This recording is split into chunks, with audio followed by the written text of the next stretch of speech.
What's good, E? Hey, what's up, Wyatt? Oh man, good to see you, brothers. It's been a while. Yeah. Had the holiday yesterday. Yeah, a Had couple weeks. obligations. Yeah. I was. How was your weekend, brother? Man, my weekend was good. I got rest. I feel slightly rejuvenated. Oh yeah. Got an opportunity to spend some time with the family. Oh, Can't beat family time, you know. that's always Um, good. so yeah, I had a good weekend. Well, that's always good. That's always good. How many states did you visit over the holiday weekend? How many states? Yeah. I was in Ohio. Ah, I was okay. in Ohio. I'm trying to get my lights up a little bit, bro. I'm doing something here. Oh, there it is. There it is, bro. All right, my fault. I could barely see the screen, man. I thought I was having a flash, one of them situations where shit was getting dim for me. We don't want that to happen. I know, That'd right? be Let terrible. me yeah, shit was getting real light over here. I was like, whoa, wait a minute, let me make sure. I bet I put my parental advisory up because I thought I was having the big one. It was getting low. What's good with you, man? How was your weekend? It was good. You say you spent some time with the family? Yeah. Kicked it with the family yesterday. Um, that's about all I did yesterday. Hang out with Speaking my family. speaking of your family, bro, quick question for you. You have a brother, right? Yeah, I got two of them. Is Nathan Livingston, is that your brother? Nate Livingston is my brother. Yes. Okay, because I remember listening to him years ago on the radio. I very seldom catch him now, but I remember years ago, always hearing him on the radio. He's a very, very smart dude.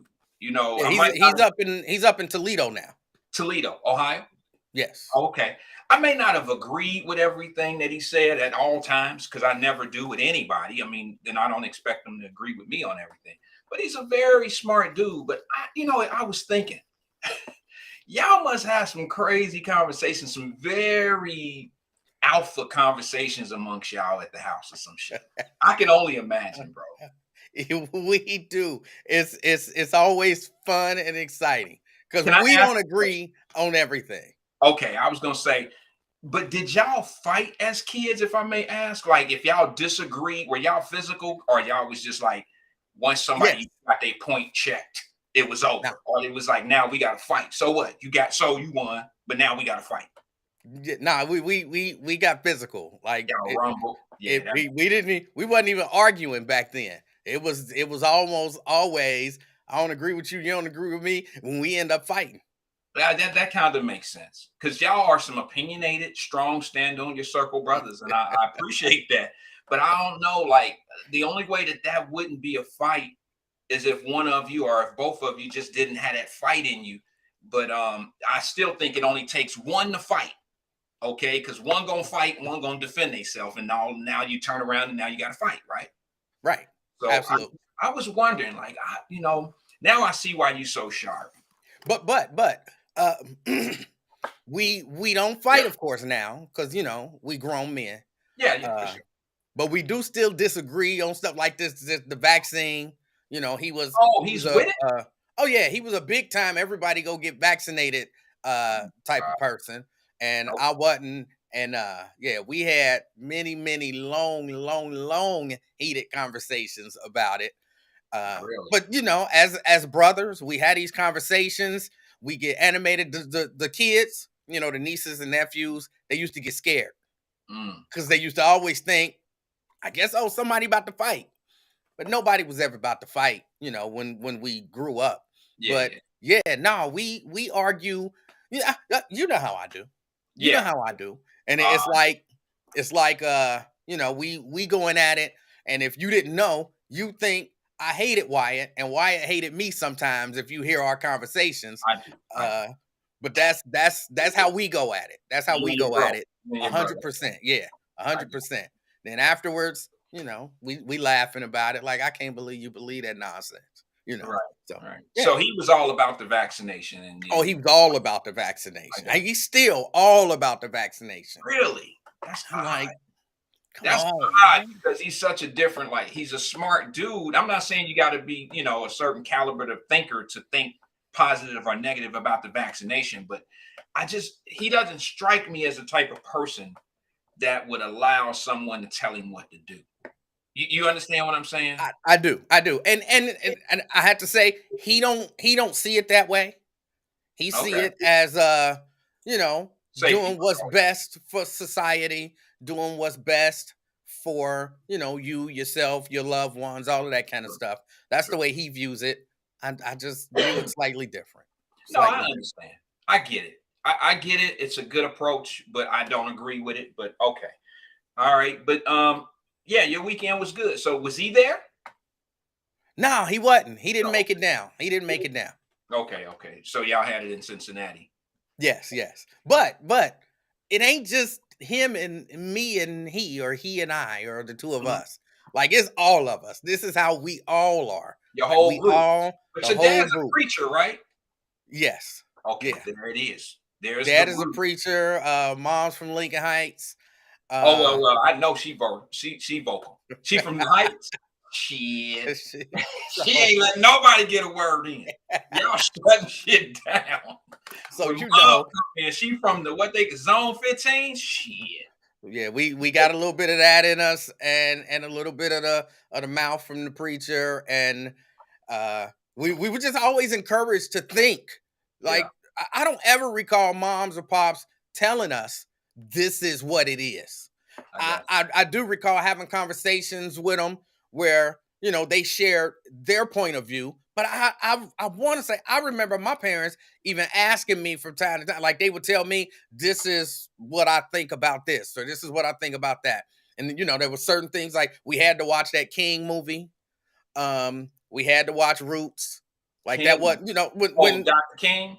yeah, Okay. when because they put that movie out. I can't remember the name of the actor who played Dr. King, but when that movie King was out, that I we get had to watch it. Like it wasn't optional. I don't want to watch that. yeah, You better get in here because you watch. We had to watch stuff like that. Eyes on the Prize. Different things like that. We had to watch that stuff, I got and I wouldn't say they would facilitate a conversation like a group conversation or nothing like that. But I do remember, I'd be in the car with pops and he'd be, what'd you think about that movie? mm, What you think about Dr. King? What you think about this? And he would just ask me questions and not tell me I was right, not tell me I was wrong, just listen and basically allow me to have an opinion and yeah, allow me to talk about it. And he was just there to ask questions, to walk me through the thinking process. yeah. That was the way that he and my mom's they did that all the time. Again, I don't ever recall them. We did used to have like little family meetings about stuff, Yeah. but it was never like a group conversation. Like, tell me what you think about civil rights. No, but if I was in the car with one of them, just me and them, they were always asking questions. Always Mhm. asking questions. Yeah, yeah. I So tell you yeah, I what, think they foster that in us. one of my favorite movies, if I may, and this was probably I could think of some serious movies that I love, but when it came down to um, us and our community, I don't think they. I know they made movies like that, Selma and stuff like that, but Malcolm X with Denzel Washington was probably my favorite of all movies, knowing where somebody came from and the history of them and how they converted from straight crook to book. You feel what I'm saying? And Yeah. I don't think I've seen now. Now, granted, I'm from the era of Roots. I had a lot of questions about Roots, and what caused my questions were when I went to school in Cincinnati at CCA, Cincinnati Community Academy, which is it was a black school. It was a black private school, not private. It was like a charter school, but they weren't called charter schools back then. It was Right. in Madisonville, and there was probably about 250 kids in the school. And I mean, we were doing Black History Month and family oriented stuff um, every month. There was no such thing as a Black History Month when we were in that school. Every month was a Black History Month, so to speak. But there was a lot of questions that were brought up in the trade of slaves and all that type of stuff that I had that our principal, Mr. Kelly, and all them guys was installing in us.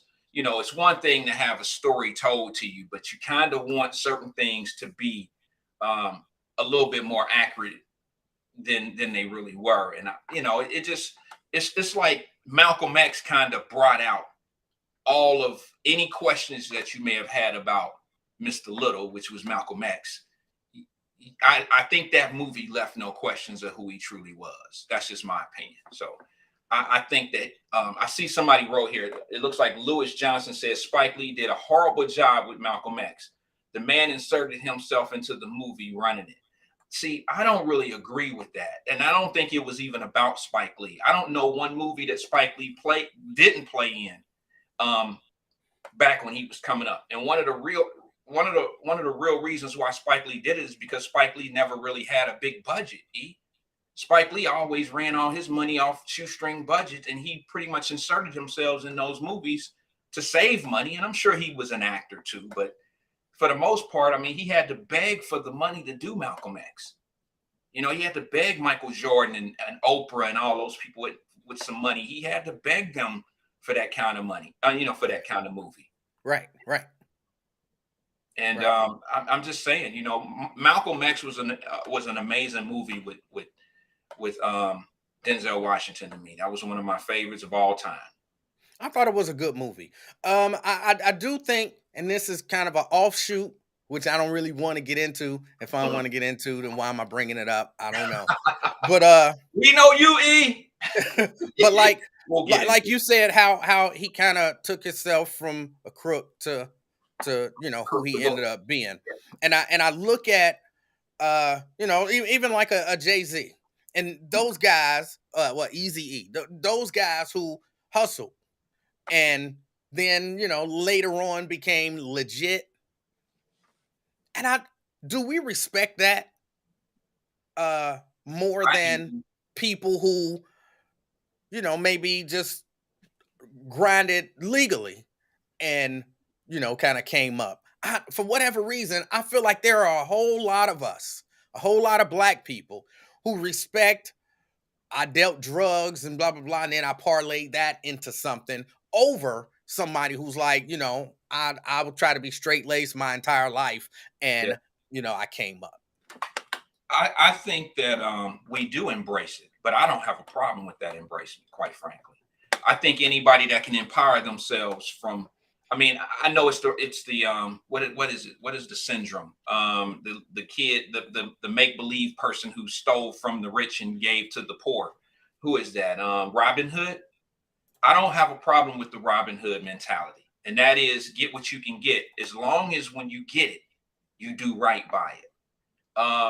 And unfortunately, we live in a dog eat dog world. We live in the strong will survive world, and you're gonna always, in my opinion, you're always gonna have some people that are going to fall by the wayside by others' actions.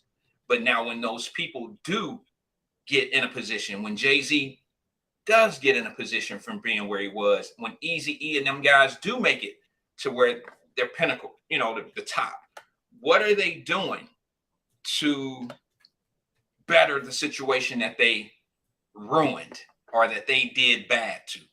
That's important. You got to look at that. It's like Nino Brown, bro, in New Jack City. You can't be Nino. You can't tear the neighborhood up and then once on Thanksgiving pass out frozen turkeys and shit and think you making a difference. That's not it. So I have issues with it. Really? Yeah. If you are, basically out there killing people, and you selling poison to people. That's the way I view drugs. You Mhm. selling poison to people, you killing people, you destroying, helping to destroy a community, and then Yeah. you parlay that and you come up. I don't respect your come up. I don't respect how I you didn't. I did wasn't it. using drugs though, E. I'm sorry. I know. We said Easy E and them. I was thinking about what they used to get their come up. Not. It's not the crack that I was in. I'm sorry. I may have misunderstood the question. It wasn't the crack game that I was thinking on Easy E and his come up, because that's not what made him rich. What made him rich was the music. But what he was putting out there to the world was not the greatest thing to hit our communities either. Remember F the Police and all that type of stuff, and Crack That was Man, good stuff. yeah, and Dope Man, all that type of stuff was pretty That much. not so much. Well, that's what I'm saying. But you can't take half of an album, side A of album.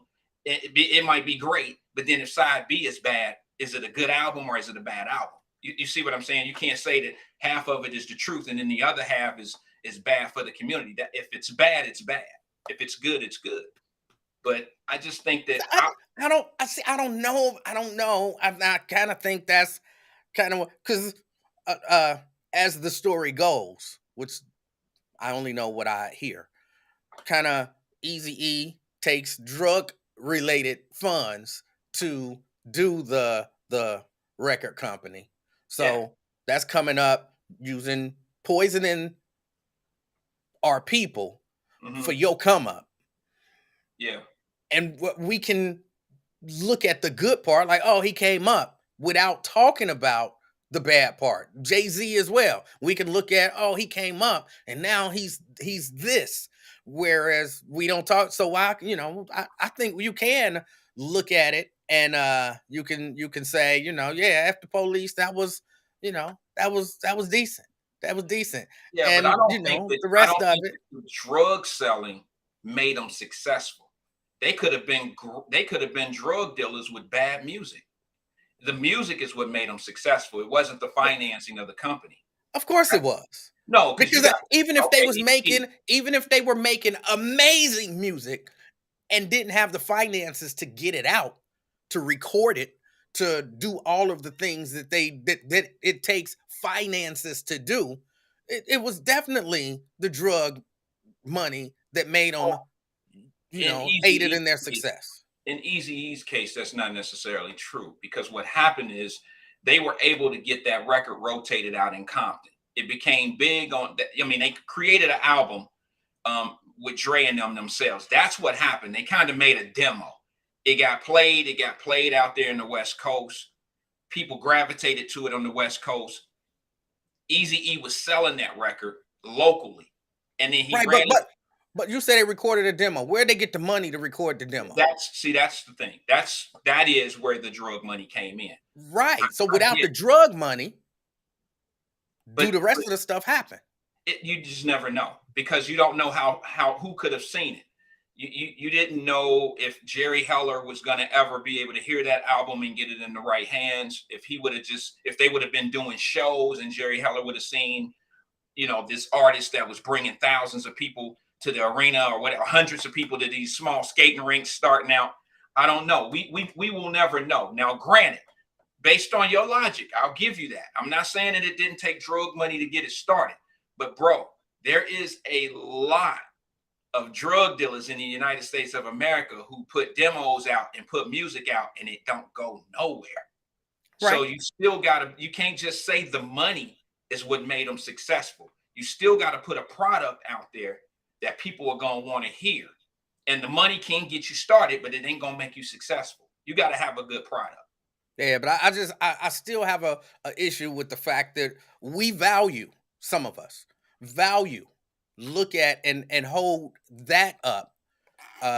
Yeah, yeah, I he was agree. selling drugs, but then he parlayed that into this, as opposed to this dude who was born with nothing, maybe went to school, came up I with a agree. great idea, and just worked hard and came up and never poisoned his people. And we like, yeah, okay, that's all right. But he was a drug dealer, like I agree, but we also live in a society right now, where a dude who never sold drugs, who talk about drugs selling in his music, is the number one rap artist for a long period of time, and that would be Rick Ross.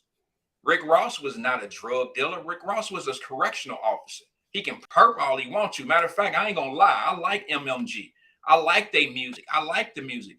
But he is he's a nonfiction. He's a fictional character. He's not what he say he is. And we do live in that society. I mean, that's really making your point that we would rather hear the bad shit. We would rather hear the um we would rather hear the grimy and the come up and the grind and how we made it. We would rather hear that versus somebody that may have sat in the back of the classroom or sat in the front of the classroom, got straight A's, had to walk over crack pipes to get to their apartment. Let's just use Michelle Obama as an example. She's from Chicago, inner city of Chicago. I mean, she made a pretty good lip. She did good with her life. I can name several others. We don't really adore them until they get into a prominent position. But what about our everyday regular folk? You see, those are the ones that we don't get to shine to. And I think, making your point even stronger, those are the ones that we truly need to start congratulating and using as our examples and saying, "Hey, let's be more like that kid." yeah, yeah. Yeah, I agree with that. I agree with you. All right. What else on your mind? Like I said, I didn't want that to be a whole thing. Well, it was getting there because when it comes to the music industry, bro, I love to have that conversation And sometimes. look, let me. I don't I don't mess with the music industry now. There is, I guess it passed me by. There is nothing about the current state of hip hop that I that Is I that what listen it is, to, that man? I enjoy, that like I don't you name if you name 5 rappers, the top ones, I probably heard of one. You know what I'm saying? Like I don't get with what's out there now, and I mean I guess part of that, me being a person who sings, who likes actual singing, Right, I right. just I can't get with You don't like rap all the auto tunes and all that that stuff, right? I can't get with it that much. Like every once in a while, I'll hear something and I'll be like, that's kind of catchy. Yeah. But then when I start listening to the lyrics and I'll be like, oh, that's some bullshit. You know what I'm saying? Right, right, right, right. Well, So I just yeah, yeah. Yeah, I let rap go a long time ago. The beats are hot. DJ Khaled and them guys, they put great music together. Like my daughters and them don't like me because I love to play instrumentals. I mean, I just don't like, it used to be a day, especially in the real singing days of Jodeci and some of these guys, Casey and them guys, they're even Mary J. Blige. I mean, she wasn't the greatest singer, but her voice became one of the instruments. That's how I see music. I see music as the voice has to be it. There's a drum, or organ, and flutes and all these instruments. The voice has to be another instrument. That's how I used to see it. yeah. And I don't know if it's like that these days, bro. I don't think that I think the auto tune and all that creates a whole nother sound that now is in place of an instrument. And it's not so. And let's talk about the lyrics. uh, you know, I don't want to sound like an old ass man, but I like the days when the lyrics played a story out, and it was smooth and nice, and it set the tone. Today's lyrics is, let's go home with the Netflix and chill so I can pop it and do bang and be over with it. You see what I'm saying? It promotes a whole nother fast pace of life. And that's just my opinion. I know some people don't think different, but I And I think and I and I always ask this, and last time I asked this, Raven kind of called in and kind of couldn't think of anybody. But I was asking, is there an Anita Baker for the hip hop community? some female out there who's just talking about love. Uh, is there? Because I don't listen to the radio much. Neither do Are I. there any actual love songs going on in the hip hop community? Not do it songs, love songs about how I love her and I'll do whatever it takes to get her type of love. Are there? And I'm asking for you and anybody who listens to the current state of hip hop. Are they making love songs now? Yeah, it's just a different kind of it's a different kind of love song, bro. I mean, I don't know if they make music, and I don't know because like I'm like you, I don't listen to the radio, and I don't really have a favorite artist, new artist today. When it comes to R&B, so I don't know, but I just know that it's a rushed. If it's a love song, it's a get straight to the panties. It ain't no let's go to dinner first. Let's how old school shit was getting, or we beat around the bush, get to the whatever. But now it's the Netflix and chill straight to the bang type shit. I don't know. But I mean, that go for rap music too, though, bro. Rap music is way different. That's what I'm saying. Rap music. Is there a? I remember not too long ago, Tank was doing a interview or something. He was on a podcast or something, and he was talking about the fact that him as an artist, he'd love to make a song like what that the gay white dude Sam Smith. That song "Stay With Me." Okay. Yeah, I didn't know that.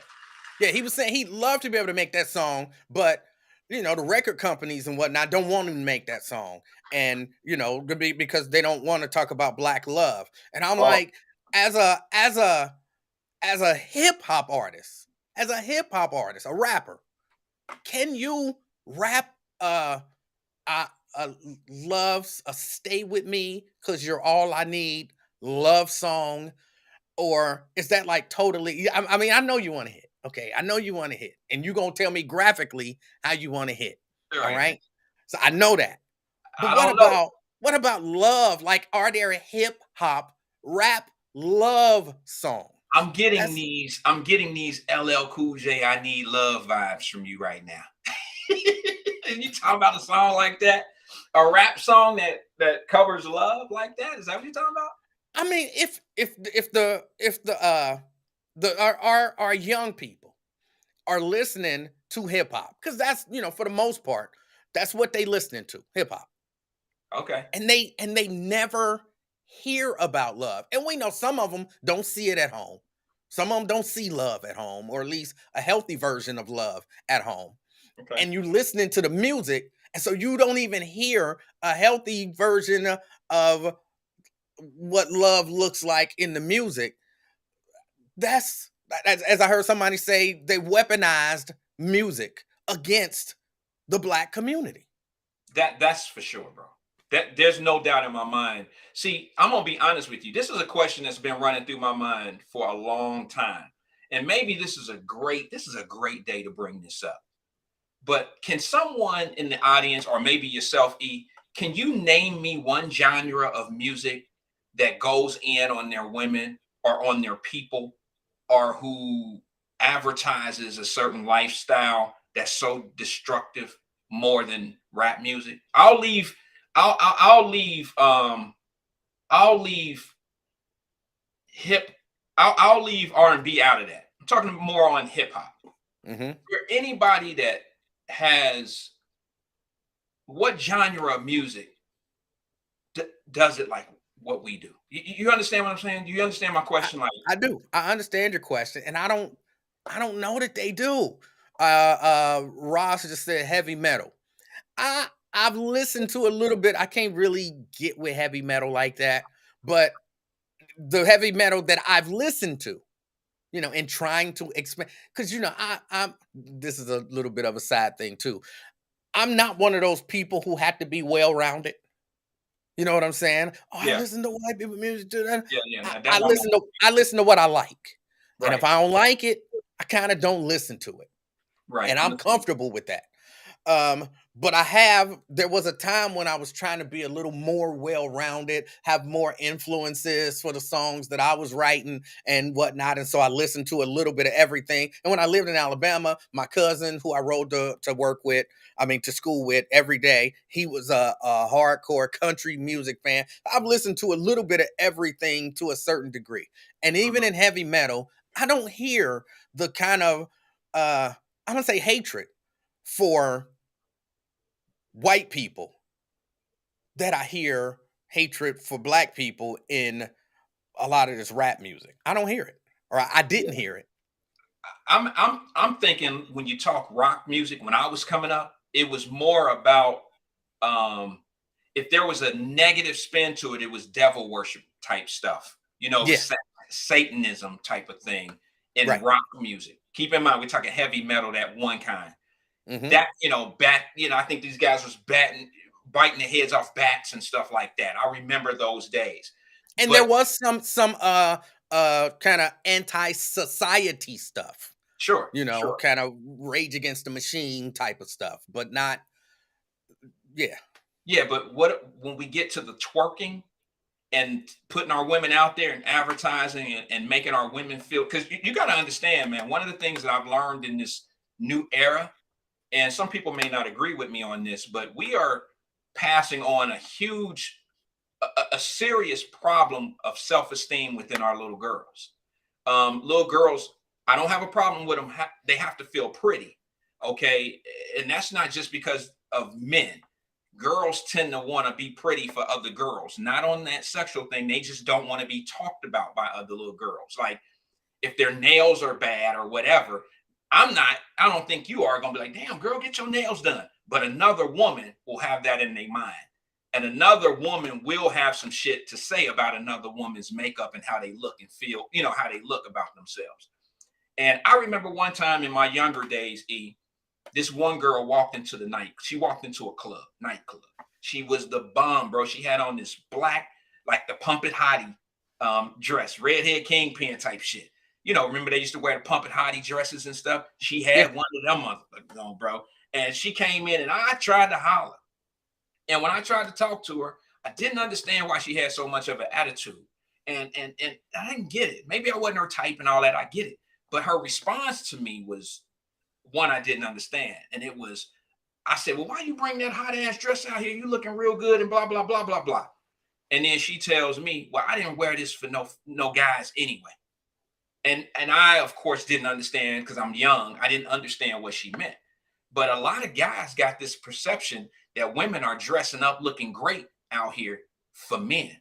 And a lot of them are not. A lot of them are just out here trying to look like they kept, or they trying to look like their life is better than another woman and they trying not to get talked about. Now, I don't know if you agree with that or not, but a lot of these women are not dressing up looking great because they trying to get a man or are they doing it for a man. A lot of them, some are doing this because they just don't want other women thinking that they don't have what they have or they I not as, I you think know, that is a thing. It does exist, but I think that a whole lot of it is, they're dressing a particular way to attract a man. If they're in the market for I a know. man, they are dressing in a particular way to So attract let me ask you, a Gar. man. All right, I don't really want to bring Miss Livingston in as Mrs. Pardon me, but All if right. she go out with her girlfriends, man, and they get all Hmm. dressed up, Hmm. she's not going out to get another dude, bro. She's going out because she wants to look nice that night amongst the females. It has nothing to do with going out with other women and they're trying to attract men. Women want to look nice for other women because they have this thing that they have to make sure they part of. It That's all just my depend. opinion. I think it all depend on what she walk out the door wearing, because you can look nice without advertising all your goods. You know what I'm saying? If she walking out and I can see the bottom of her booty cheeks, and I can, see her titties all popped out. You I ain't was just trying not to you. go all in that space, bro. But What are I'm you? I'm saying if Mrs. Livingston tell me I'm going out with my girls and she go walking by and I see ass cheeks sticking out the bottom of her dress, hold on, you ain't going out to You in impress your trouble, girls looking like that. That's right? not what that outfit is designed for. I know it, you know it, everybody know it. So Yeah, she don't go out looking like that because hopefully she ain't trying to attract no other man. You know what I'm right, saying? right. So I think there's a But she difference. can wear a pumped hottie dress. Okay, she can wear that, and it cannot show the cheeks, and she looked respectful, but yet a little everything. Some things are kind of out there, but that don't mean she going out there to try to get another man. I mean, and again, it all Some women depend like to on show their physique, the it all work they depend put on in. what she wearing and how she wearing it. I would know. I like to think I would know.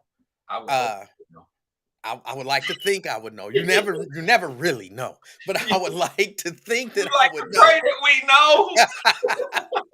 But yeah, I ain't gonna lie. It's certain things I wouldn't let her wear out the house. I just would not. When I think about it, I can't say that she has outfits like that. When I'm trying to think, and I can't really say that she has outfits that fit that description. But Mm, I mean, even some of her uh uh more conservative stuff, the form fitting and all of that kind of stuff. yeah, yeah. She does have an outfit or two that I'm like, you not no, you don't get to wear that unless I'm with you. You don't Okay. get to wear that unless I'm with you. So And y'all you got can dress code rules. not really. Again, Yes, I it's don't just like it. no, it's just one or two outfits that she look a certain way, and I'm like the reason why you say I'm insecure if you want to. I'm not really insecure, I but don't think so. I know when you walk out the door looking like that, I know who looking at you. Your girls might be like, "Oh, you so cute," but I know that dude like, damn. Imagine him what he would do with all of that. No, no, Yeah. no, no, no, no, no, no. Some That's guys like that though, E. Some guys like the fact that their woman is unbelievably gorgeous and other men fantasize or man. even try to get with them. Some guys like that. Some I'm not really an insecure guy. But at the same time, I'm not trying to have my wife go out there and be like looking so good that everybody trying to hit on her, and I'm hoping that the right guy, the wrong guy, the right guy Right. don't come along and Yeah. shit. No, You know what you're I'm saying? right. Right. But And so that's why I say it's one or two that, you know, nah, she couldn't. Now I've never had to say to her, get back. You take that off. You know what I'm saying? I think she know. Like, because she ain't trying to go out there and get chose. So, she'll wear that outfit with me. yeah, But, her and the girls going out, she don't go out there like that. She don't do that. I understand. Well, I tell you what, Lakeisha Baker Shahid, I believe she said something that I believe. She says, so she coming home to you. Don't nobody want something that don't nobody else want. I buy that. I buy that. I mean, Look, I'm on Lakeisha. board with that comment. Lakeisha. Now I can say this because this is my cousin. Oh, okay. Lakeisha. Um, your husband, I ain't gonna say his name unless you want to say his name. Uh-oh. He ain't letting you go out showing all your goods. It's just not happening. It's a difference between don't nobody want somebody that don't nobody else want, and I'm about to go out there and turn these ends heads. You know what I'm saying? It's a Yeah. different there's some space between that. Yeah, she coming home to me. Yeah, she coming home to me. But at the same time, it's a respect thing. It's uh uh it's a lot involved in it where no, it's just certain stuff that I and not that she's trying to, like I said, stuff hanging out. She ain't trying to because that she ain't that type of person. But there's a certain way that she dresses, and there is an outfit or two that I've seen her put on when we were going somewhere that I was thinking ain't no way in the world you wearing this when I'm not with you. Ain't no way. Because I know what's gonna happen. I know I'm married to you. I'm with you every night. You put on that outfit and I'm fantasizing about what I'm gonna do to you later tonight. I know what dude over there is thinking when he see you. Right, right. You know what So I'm you saying? don't really want that to happen. You just No. want to make sure that you the only one fantasizing. Well, look, I'm sure other people fantasize, Okay. but you know, you ain't gotta put it in their head. Like, look, you know what I'm saying? I Exactly. fantasize about these. Like, no, what you Got doing? you. I got you. No. Hey, I need to change the subject for a second, man. And we talking about all this, and it kind of it's starting to get explicit. Starting to get to the sex type game, the way you talking about these and all that old shit. But quick thing, man. What is this shit with Tiffany Haddish? My girl. Uh, What uh, the LL Cool J is going on? let me say that. For those of you who are not aware, Tiffany Haddish and Ari Spears, they're Yes. being sued right now by a young lady. I think she's like 22. Says when she was younger, I think she was 14 and her brother was 7. Tiffany Haddish and Ari Spears, uh, they say sexually molested them. They say that, yeah, they had them do this little skit, which some people, they had them do this little thing and they recorded it, which I haven't Recorded. watched it. Yeah, Whoa. I haven't watched it. I haven't watched it. A number of people have sent me the video. I'm not going to Whoa. watch it. Okay. But everybody that sent it to me said this is inappropriate. Yeah. And apparently, the mom and Tiffany Haddish, either they were friends or frenemies or something.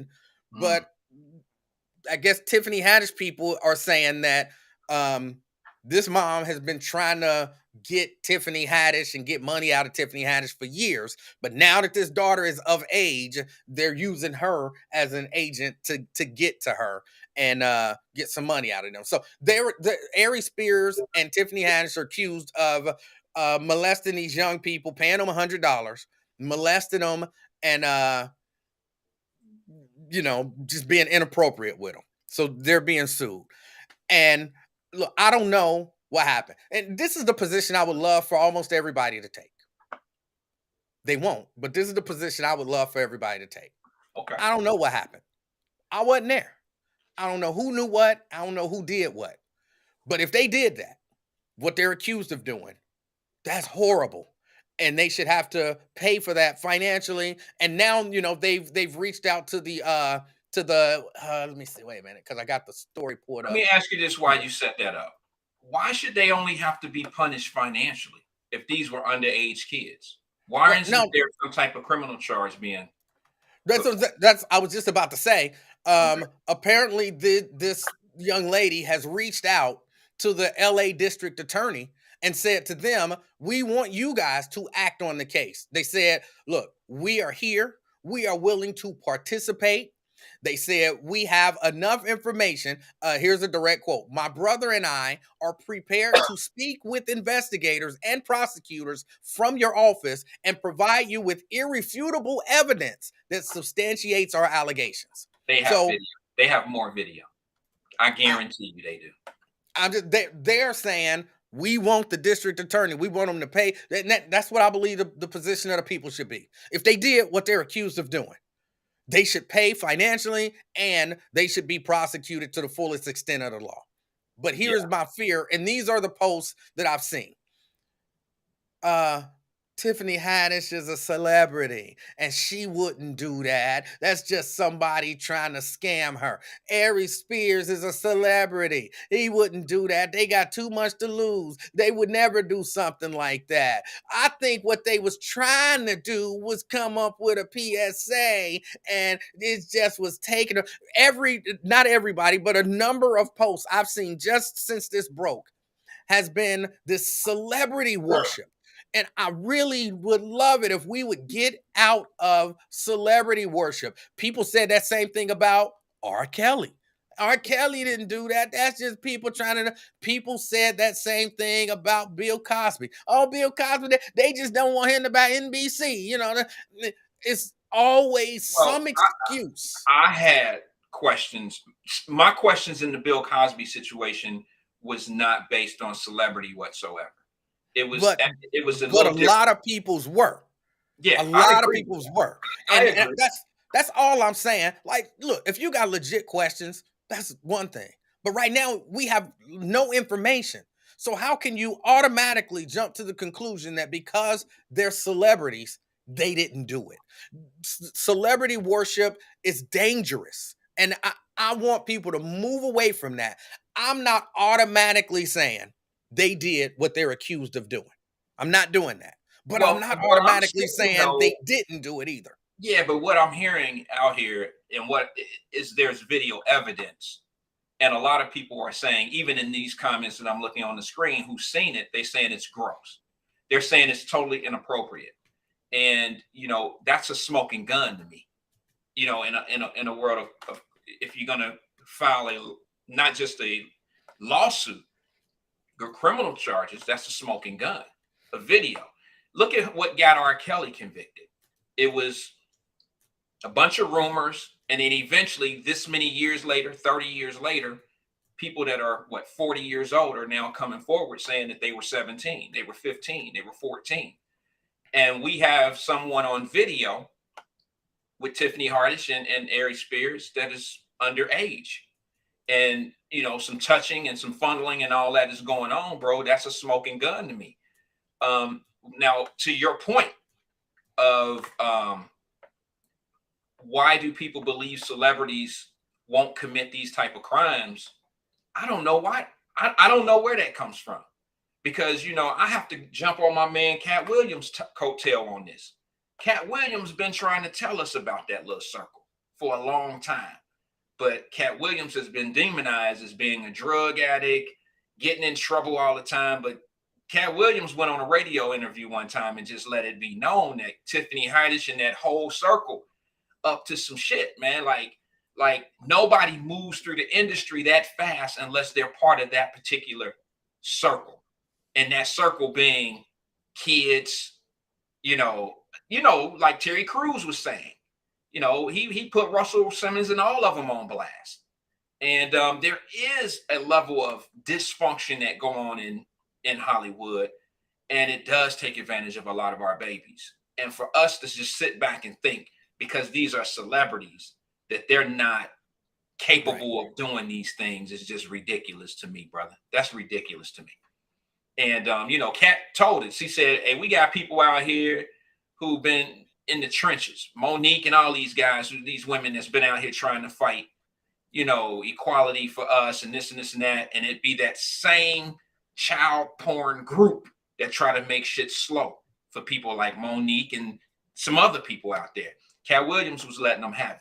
And a lot of people didn't really listen to what he was talking about. Tiffany Haddish, unfortunately, someone that I know that I look, I don't put it past anybody to do those things, to be honest with you. Once you have children, you see life you just take life different. Things. Yeah. I'm a very protective father, and I was one of them fathers that wouldn't let my kids just go anywhere. And I would be, I was very selective on babysitting and all that type of stuff because, me having a young mother, I had a babysitter that it wasn't the babysitter that was doing something to me, but it was the babysitter's daughter. I was very fortunate, if you want to call it that. But I had a babysitter who had a daughter that was a little older than me, and she was fast. And that kind of opened my world up a lot sooner than it should have been of seeing things and touching things and feeling stuff. But I remember those things, and you have to be careful where you put your kids. Yes. And that's why I said that about R. Kelly. When you got these 14, 13-year-old girls, where were these girls' parents at that time? Well, I mean, and clearly in that R. Kelly case, a lot of those parents was just pimping their kids out. That's the way that I see it. Of course. You letting your 15, 13, 14-year-old daughter go to a hotel room with R. Kelly, especially after all of the allegations have already been out there. because oh, she could sing and he might be able to make her a star. You pimping your child. Yeah. But Sure. with this Tiffany Haddish, Aries Spears thing, again, I don't know who did what. I don't know. Apparently, even Tiffany looks back on the skit like it was supposed to be funny, but it clearly wasn't funny, and I regret doing it. And believe it or not, I could see that. Look, y'all, I've been on the radio for over 20 years. I've said some things that was intended to be funny, and then, somebody says something and you like, oh, you're right. That wasn't funny at all. I mean, I said it, in a joking manner, but when I look back, I was wrong. So I can understand that, and that might be her position. But with the allegations that are out there, I just because you're a celebrity, you don't get a pass. I'm still looking at you thinking maybe. Hold on, I got a call coming in. CK's calling in. Let's get CK in here. CK? I'm team. Praise God. How y'all doing, man? CK, we're good. Hey, what's up, Mr. Wyatt? Yeah, I think her name Angela Kenny. She said call in and tell us what you thought of the video, because apparently I'm the only one in the comment section that watched it. You watched it? The Tiffany Haddish. Hold on, let me ask you before you even start. And I'm not accusing, but why did you watch it? I wanted to, because you know me. I'm thinking like, man, they over.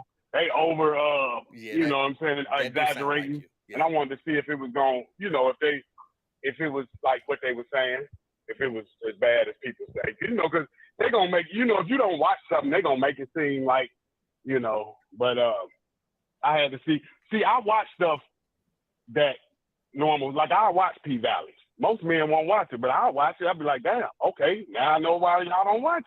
But I'm not going to sit there and not watch it and just listen to what other people say. That makes sense. You feel me? Okay. Yeah, I'm with you on that. I'm Team CK. I'm with you. He'd rather see something for himself and voice his own opinion. I'm not going to go. Reason why I'm going to watch the Tiffany Haddish, Aries Spears, because I'm a big fan of Tiffany Haddish. Aries Spears, he's cool, but I love Tiffany. So, all right, y'all say she did it. Let me say she did it. I'm not finna go by I'm not no hater like that. See, most people going to hate on words. I'm going to go see the story. All right, let me watch it. I ain't make the damn tape and stop trying to shame people that watched it. Nah, it's on YouTube. It's not illegal to watch a video that's on YouTube. I can see if it was child porn, then you could have a case like, why you going to watch it? This is just a skit. This is a comedy skit. But you got a lot of people trying to act like, oh, I'm not watching it. All right, cool, that's you. But don't try to shame the people that watched it. It's just a comedy skit. Well, you know what I mean?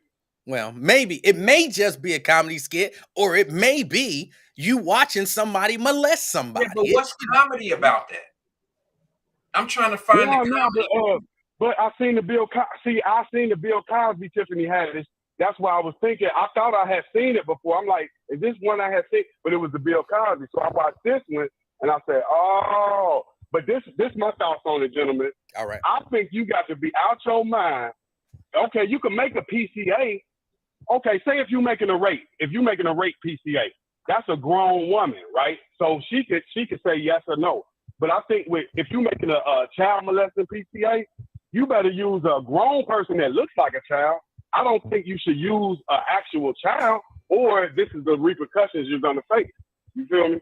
Because I think by watching what I seen, I don't think it was right.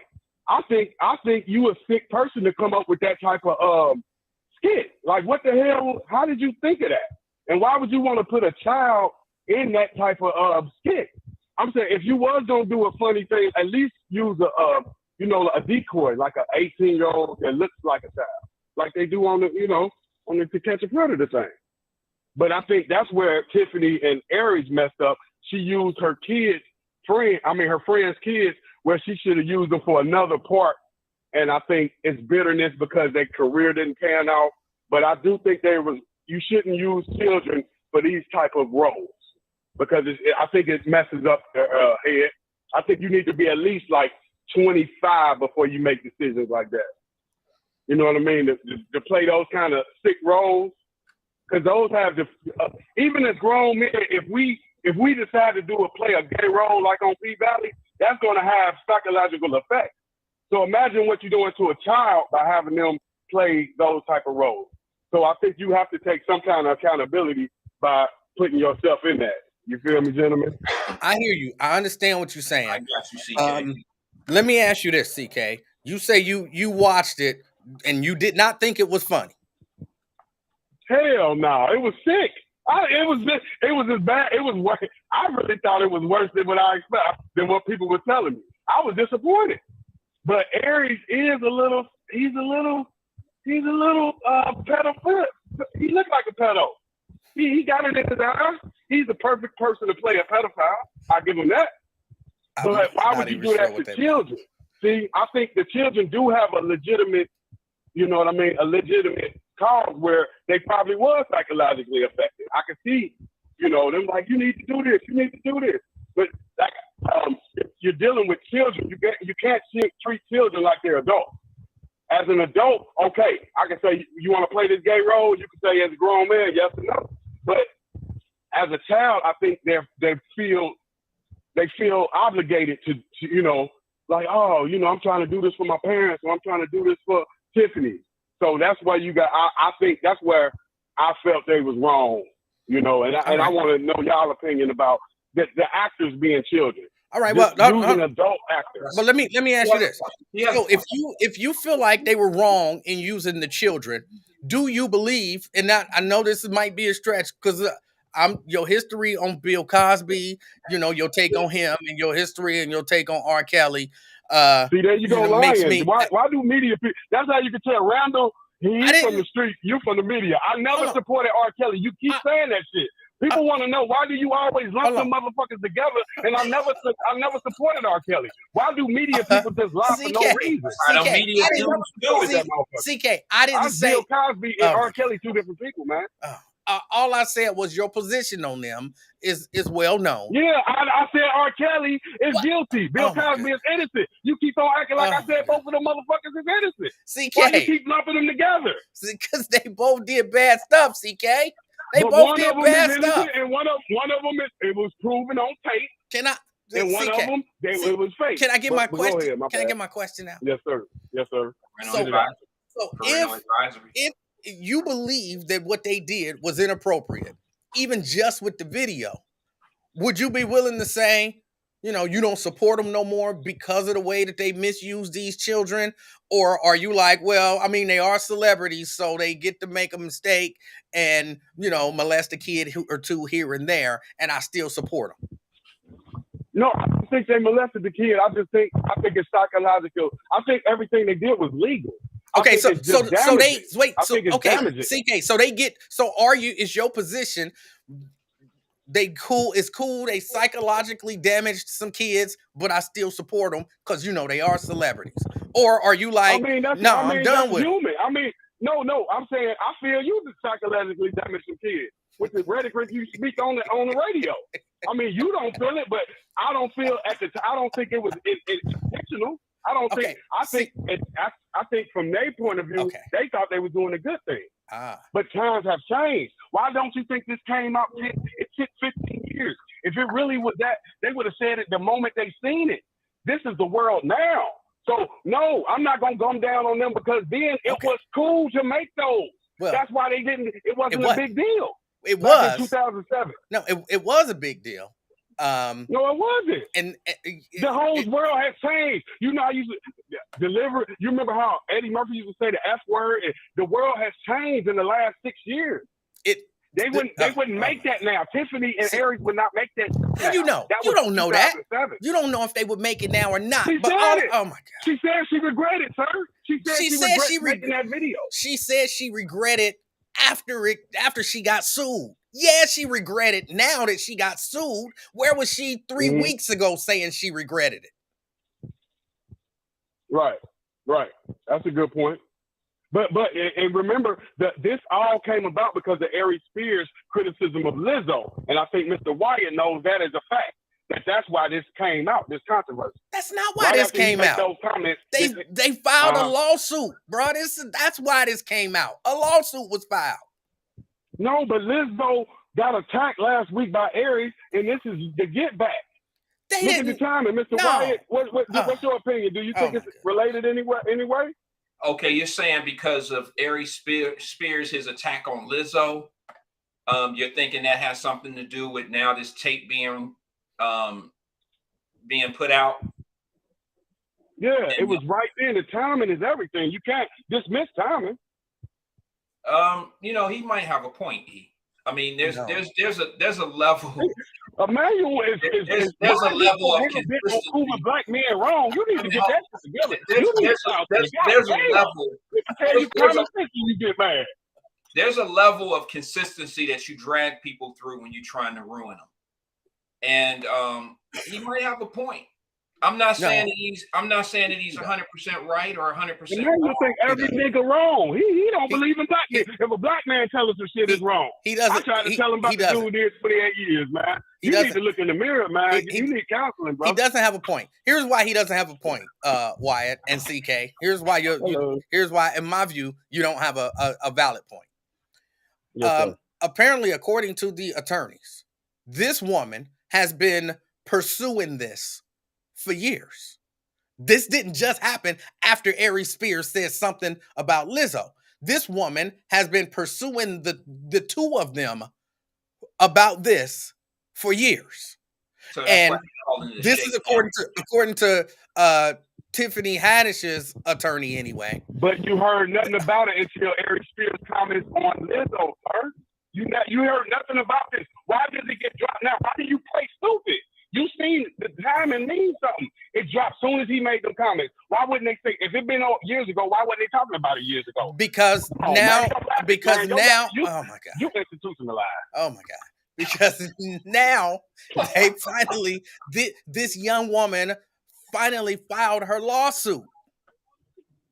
Right. If you really think about it, the majority of the attention is going towards Tiffany Haddish and not Aries Spears. So if anything, that whole Lizzo thing, this wipes all of that out. So you can forget about that.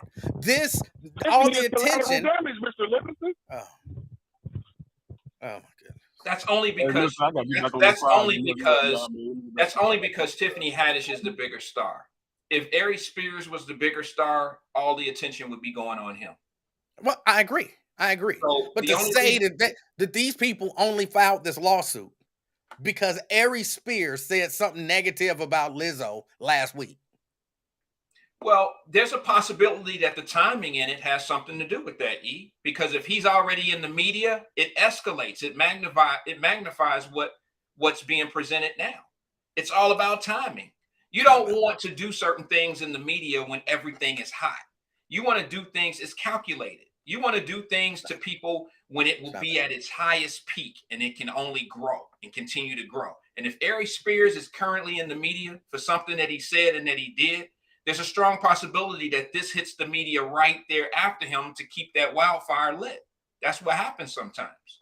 Well, here's what I learned. And I didn't get a chance to ask. I had one more question for CK, but he had to go. But so he believes, because I think this is a direct quote, everybody make mistakes. So for him, if you damage a child, I still support you because everybody get an opportunity to damage one or two kids. Shit, I don't know if I got that. Is that what you got out of that? What did you get? What did you get? I might have zoned out, bro. I might have fucking zoned out on that one, to be honest with you. I don't know what I got. Let me tell you. Hold on. I think I zoned out on that one, E, because what I thought he was trying to say was, I'm not saying that he don't think that Aries Spears and them are guilty. I just think that he's thinking that this came out at a time that was big for Aries Spears while he was already out in the media on some other shit, talking about the Lizzo girl. And that's all. I don't know if he's saying that these people aren't guilty or not. I mean, he said he's seen the video and he didn't like it. It's obvious that he feel like something wrong was done there. But the timing in it coming out, why didn't it come out a year ago if they've been pursuing it for years? So, why didn't it come out next week? I don't know, but let me ask you. Well, if it would have came out next week, then we'd have said because 2 weeks ago, Ari Spears said something negative about Lizzo, and if it had came out next month, we'd have said, well, because a month ago somebody said something, or if it had been next year, we'd have said, well, remember last year when Ari Spears said something about Lizzo? So no matter when it came out, after he said something, y'all would be saying, some of y'all would be saying, the only reason it came out is because he said that thing about Lizzo and they trying to destroy him. Yeah, Which your point is valid if this was a year from now. Yeah, you're right. But it coming that clash of a soon, there might have been one last attempt at Tiffany Haddish and them and saying, hey, now y'all see Spears, Ari Spears dude is in the media. This is gonna catch wildfire if this shit get out here. My problem in it is all this, bro. I think there should be a criminal investigation. There should be a criminal, if they have the smoking gun, which is the video, there should be a criminal investigation and some charges should be filed before a civil suit, because that's what this is a civil suit. And when you let civil suits lead the way, I see motive there. Okay, well, but in this particular case, with them having video, bro, this is a proven smoking gun case, and I lose respect for anybody that's involved dealing with children, and they have them on video. This is child porn, child pornography. You can classify this as child pornography if they have video and record of it. I can't rock with them. Well, what they're trying to say with regard to the video is the video was a PSA, and it was supposed to meant to be comedic, yet at the same time have a message. Bro. Sorry, I didn't mean to interrupt your point, but I've heard this too many times of it was a PSA and it was supposed to have a comedy. Who engages comedy in such a horrific situation in kids' life? How do you add? Look, comedy is supposed to bring laughter and relief to people, but you don't add comedy to trauma situations. How do you add comedy? I don't know about that. I don't see how you could add comedy. I can see a serious PSA, but I don't see how you incorporate comedy with child porn. I could see. I got it. I got it. Yeah, you as a comedian, I've heard a number of comedians talking because I am not a comedian, but as a comedian, I could see a comedian saying, look, I'm taking this situation. Comedians do it all the time. I'm taking this horrible situation, this tragic situation, this whatever situation. I'm putting it out there because I'm a comedian. Yeah, I want you to laugh, but at the same time, I want you to think. So, and that's the brilliance. A brilliant comedian can do that. A brilliant comedian can take a horrible situation, make you laugh about it, and make you think about it. Dave Chappelle did a piece about Michael Jackson molesting boys. Hilarious. But it made you think. Like, wait a minute. So there is a way to do it. Again, I didn't see the video. Apparently, the video wasn't funny. And it wasn't the way to do it. But it can be done. Yeah, I see that. I mean, but I don't agree with it. I see where you're saying, and Dave Chappelle is excellent at it. However, there's a difference between things that are right or wrong. I've seen Dave Chappelle use racism in a comedy skit, and he'll stand up there and make a serious. I mean, I've heard him say some things about Shirley, some prominent people, and yes, it had a little funny tone to it. He talked about how she had cousins that ran with her when she was trying to release slaves and all that. I heard all that type of shit. It's funny to some people, but it's not funny to some conscious people. It's not fun. All that shit is not funny to everybody. But What I'm trying to figure out is how do we incorporate comedy with child pornography? I can't find it. I can't find a comedian that could make the shit funny for me. I don't know if my favorite comedian could convert that over to a laugh for me. I just don't know. Look, and I'm not, again, it apparently wasn't funny. I've yet to read anything on social media or hear anybody say, nah, bro, that was funny. Well, that's not true. I did see one person on here I don't know exactly who it was, but somebody on the messages said, I just watched it and it was funny. That's the Really? only person that I've ever read say that this was actually funny. So let me understand because I haven't seen it. Are they saying that the message is funny, or is what's going on in the skit funny? I'm You not see what I'm saying? sure. I'm not sure, but somebody on here said they saw the video and it was funny. I'm trying to scroll through the comments and see if I can bring it up.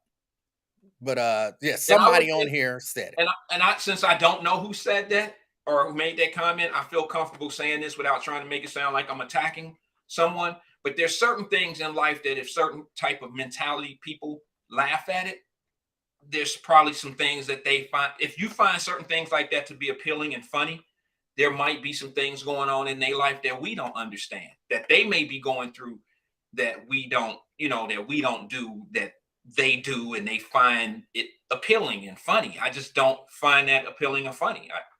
I can't find it. I can't find funny.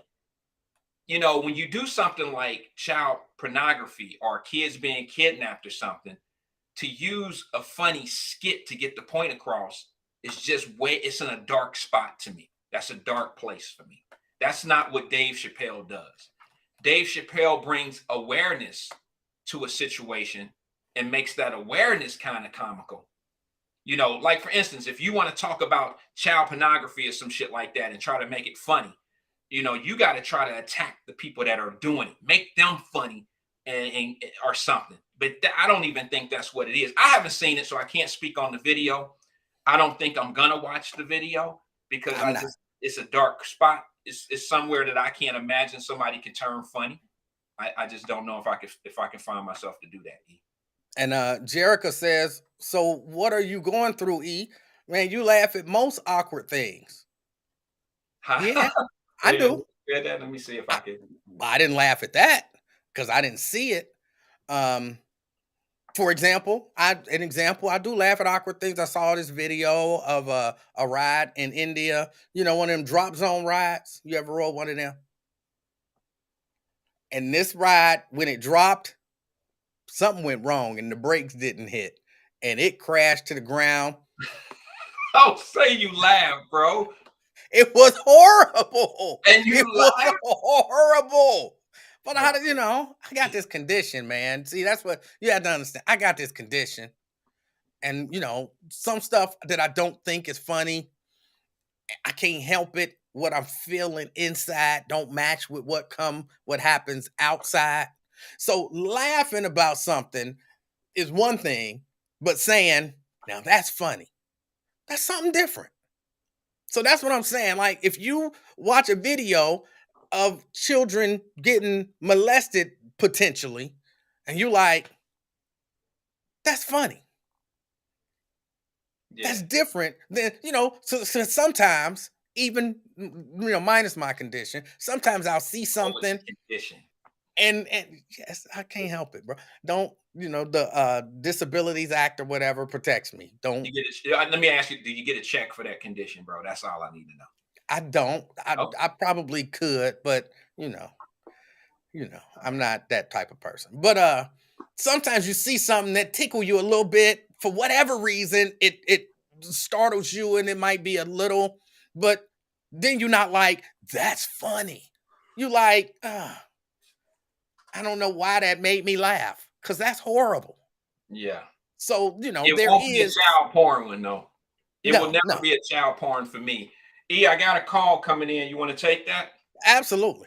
All right, let's see if I can get it going. Good evening, caller. Welcome to the King and I. Who are we speaking with? Hi, Wyatt. This is Fane Rothstein, Hey, Faye. aka Belichick, aka Hacksaw Jim Thuggin. How we doing today? Good evening, Fane. What's happening with you, brother? Nothing. I was just hearing the conversation, and my thing would be like, I have no interest at all in seeing that video. If it's any way close to what the people described it, like I seen it, described in text. When it first came out, it was like, I have no interest in watching that. It's just like these sick bastards who was watching that boy die off the roller coaster a couple months back. Yeah. People who like, what's going to happen. Why are you watching that? I'm sorry, I missed what he said. It's like watching what? Any of that. You people are sick.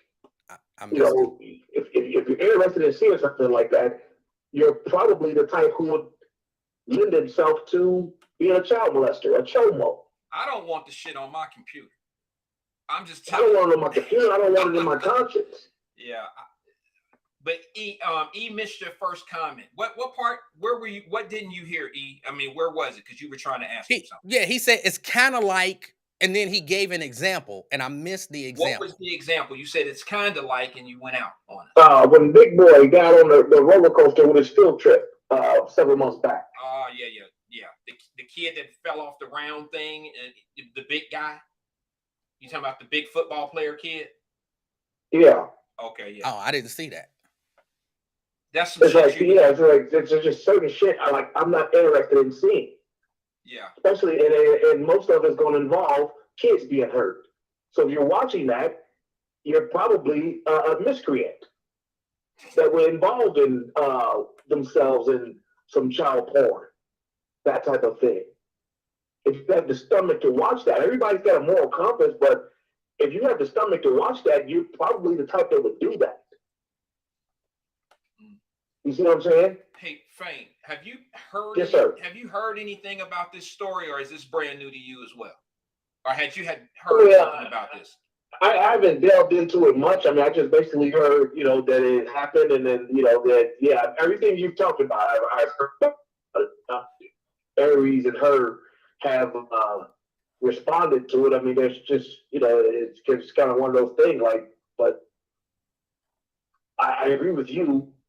Comedy, there's nothing funny about hurting children or children being sexual. There's nothing funny about that. So you've been crossed the line of comedy by even thinking of that. So you understand? Yeah, I do. I feel that way. So Davis Denise is saying that there's more tapes out there. Has anybody else heard that?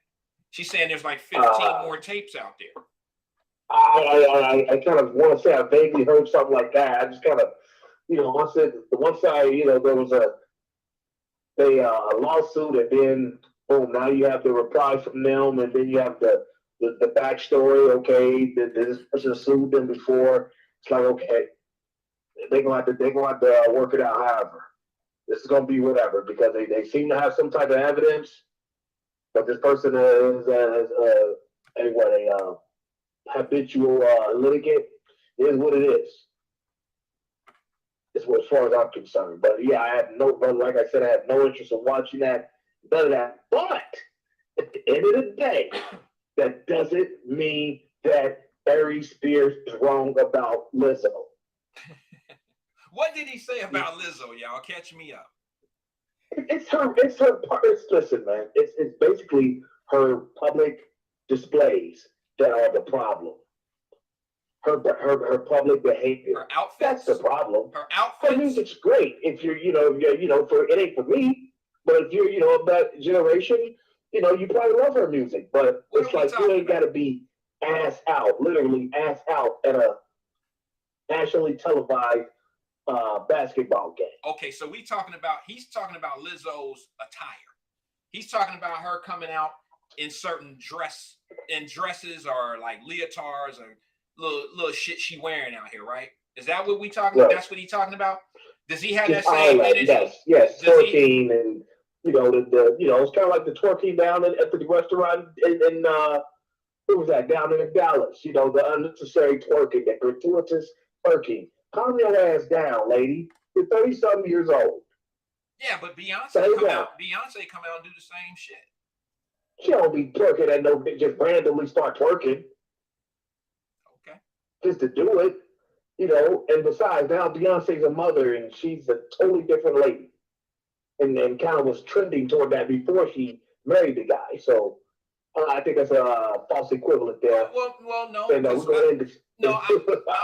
say I agree to a certain extent. It's been a while since I've seen Beyonce doing the things that you're describing that Lizzo do. It's been a while, but I do remember, Beyonce doing that shit. But I'm looking at the majority of female artists that come out today, Fame, and they all do the same shit Lizzo do, if not worse. And I'm talking about Megan Thee Stallion and all of them. I think you have to be discovered in a strip club these days, from Cardi B to all of them. They all do the same shit. Cardi B, somebody mama too. And she do the same shit. But those other girls are relatively healthy looking. Yeah, I see. That's where I draw. That's what I'm saying. When Aries Spears said that she looked like the bowel movement emoji, you laugh because it's funny, because it's true. This is a funny bit. Yeah, but you know what, man? Let me just say this about Aries Spears, bro. Man, fuck him. Let me tell you why. Because he ain't the most built, chiseled ass motherfucker out here on the vine himself. But does that make you right? No. Because let me just say this to you, bro. And we as men should know this. What I like in a woman might look a certain way, but what you like in a woman might look a certain way. And there's some men that prefer Lizzo type women than Beyonce type women or whatever. And if Lizzo is doing something that men who prefer her style and the way she look, she's playing to an audience and a crowd as well. And if she getting people that love her and like her, play on then, player. But you can't. Can I ask a question? Yeah. Quick question. I've heard conversation about Rick Ross being a big, fat, out of shape, whatever. I've heard people say it out of their own mouths. I've heard celebrities say it years ago. How were they not wrong for acknowledging that Rick Ross was a big, fat, out of shape somebody that needed to keep his shirt on, but it's wrong for somebody to say Lizzo is a big, fat something that need to keep her clothes on?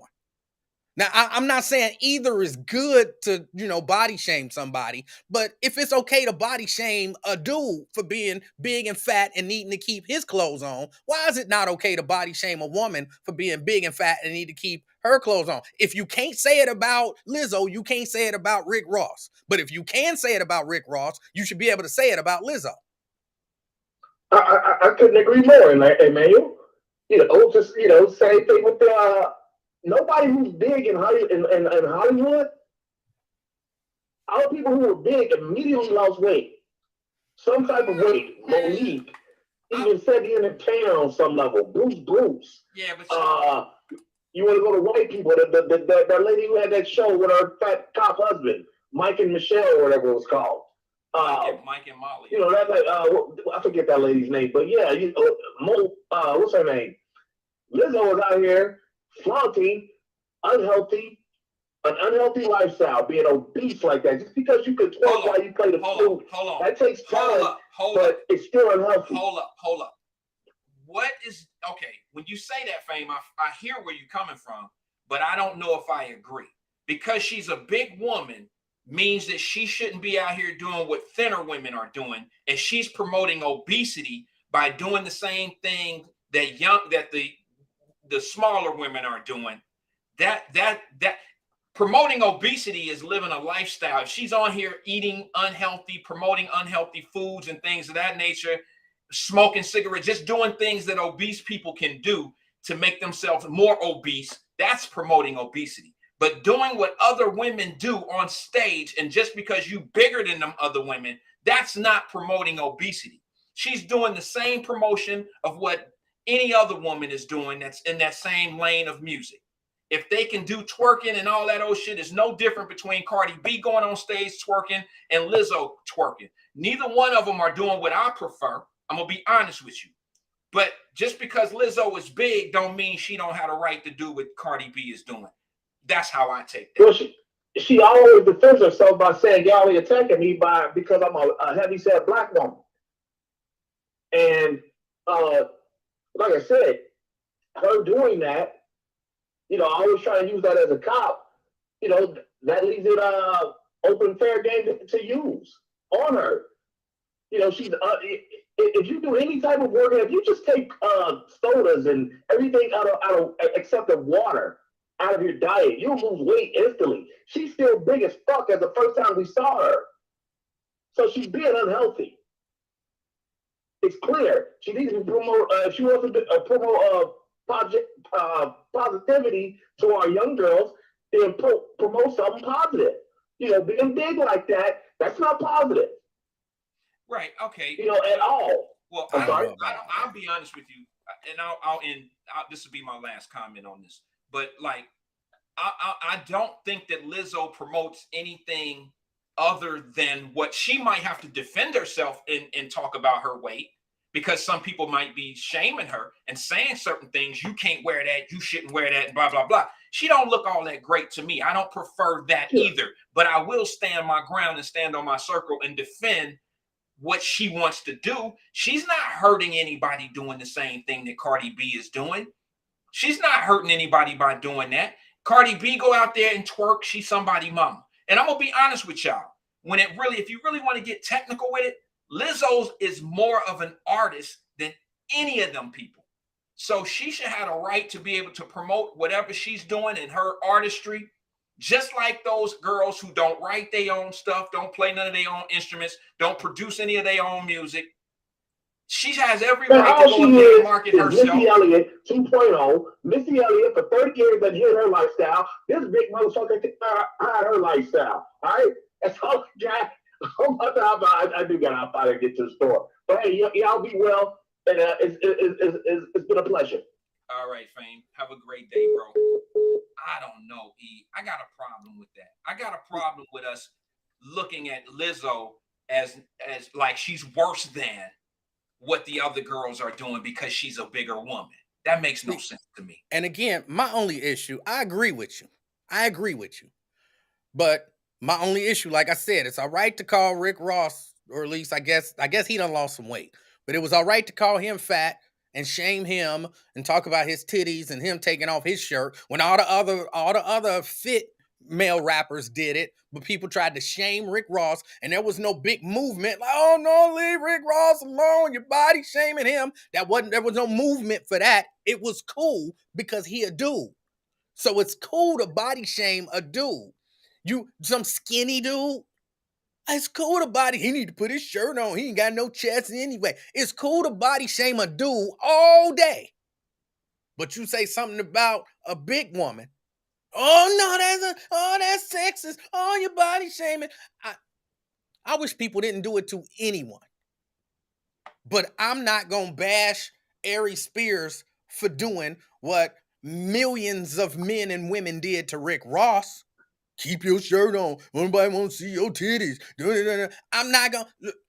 Like I said, if it's cool to do it to men, it's cool to do it to women. If it's wrong to do it to women, it's wrong to do it to men. But I don't hear all this pushback when people body shame men. So either take a stand, body shaming is wrong, or it's all right. Let's be honest here. Name me another person other than Rick Ross as a male artist that's been shamed in the last 5 years of their body.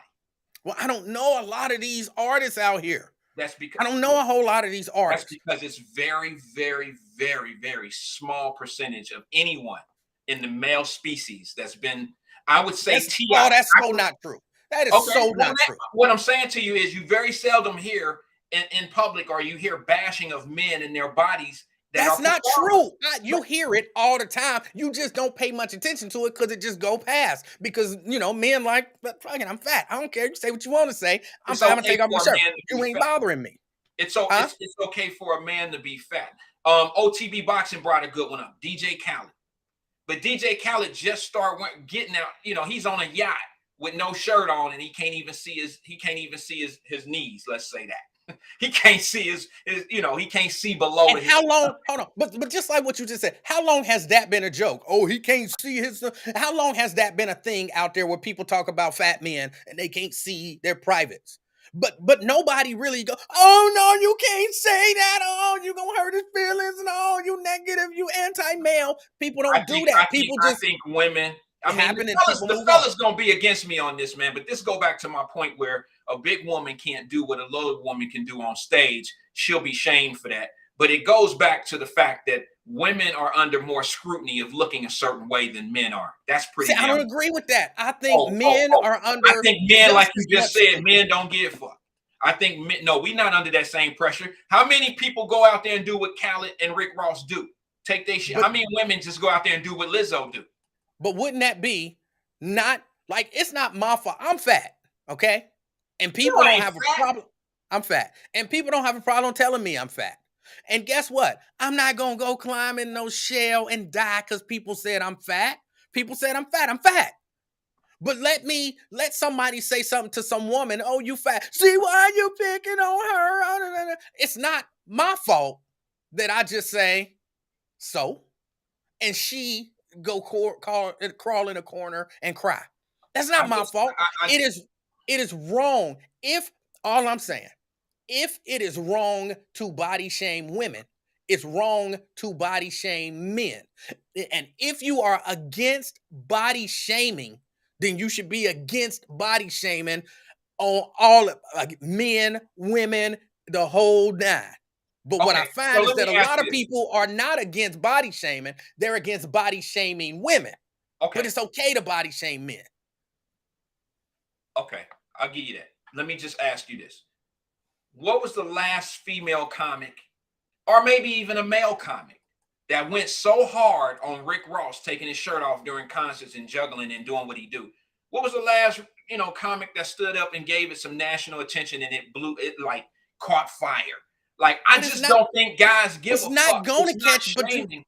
you're Look, not man, Rick understanding what I'm Ross saying. talk, no, It's I know not what you're gonna saying. catch fire. What I'm saying to you is guys don't give a fuck no way. That's why he get up there and say I'm the biggest boss. He won a game where he cool with all of that big shit. He cool with being the big guy with the pinky ring and sitting up there looking like Jabba the fucking So Hutt. then He's Lizzo cool with need to all be that. cool. Then Lizzo need to be cool with being a fat chick. He Just is, be but what cool I'm with it. saying is everybody look at her like she can't be out there like the other artists that's doing what she doing. And they judging her and say she can't do what she doing only because she's big, not for They any other reason. they judging everybody getting judged.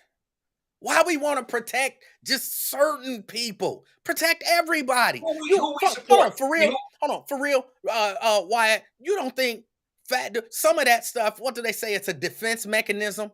I'm fat and people keep calling me fat, so I'ma just get fatter and roll with it. But it still hurt them when people call them. You don't think you think having Rick people Ross? tell you you look horrible, you don't think that affect them in I'm any gonna give way? you the two that the people just brought to the table. You really think DJ Khaled and you really think Rick Ross give a fuck who think they fat? Yes. No, they don't. And like Jerica just brought up, he really ain't cool with it. That's why he went and lost all that weight.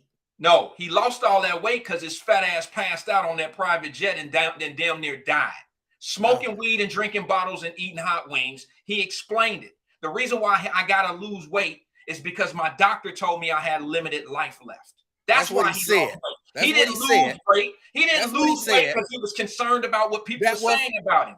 Of course he was concerned. Nah.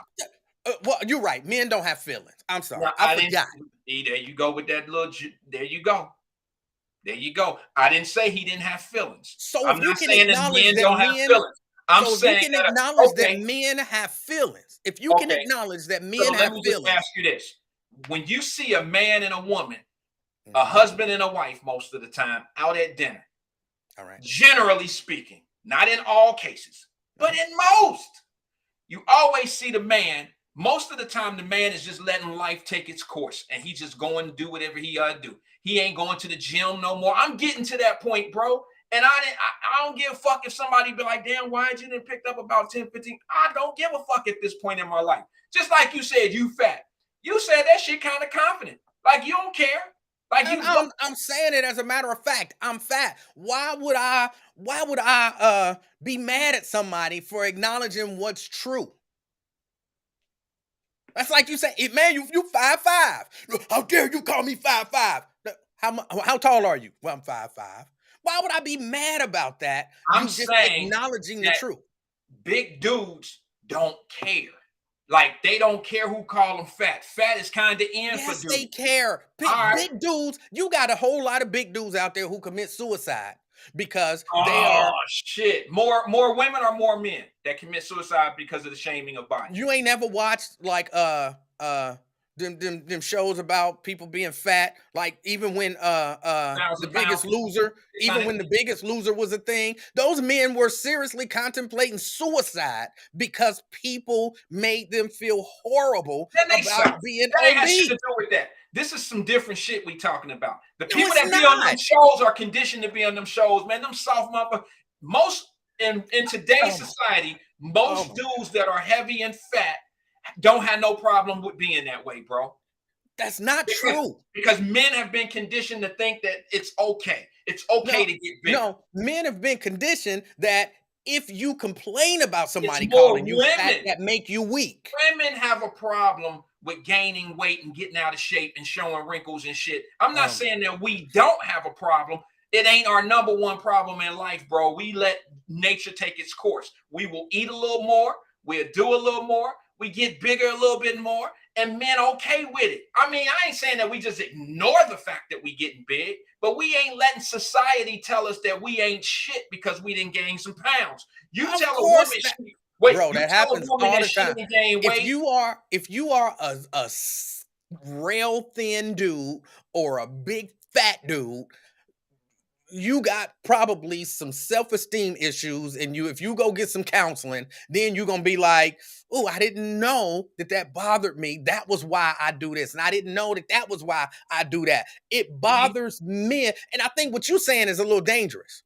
I don't think you're saying it meaning to be dangerous. Yeah, I think it's a little dangerous Let me because take it I think what you promoting is that it's okay to make men feel bad about their physical appearance because we can take it. I'm about to tell you the realest shit I've ever seen on The King and I. I've ever said on The King and I right here.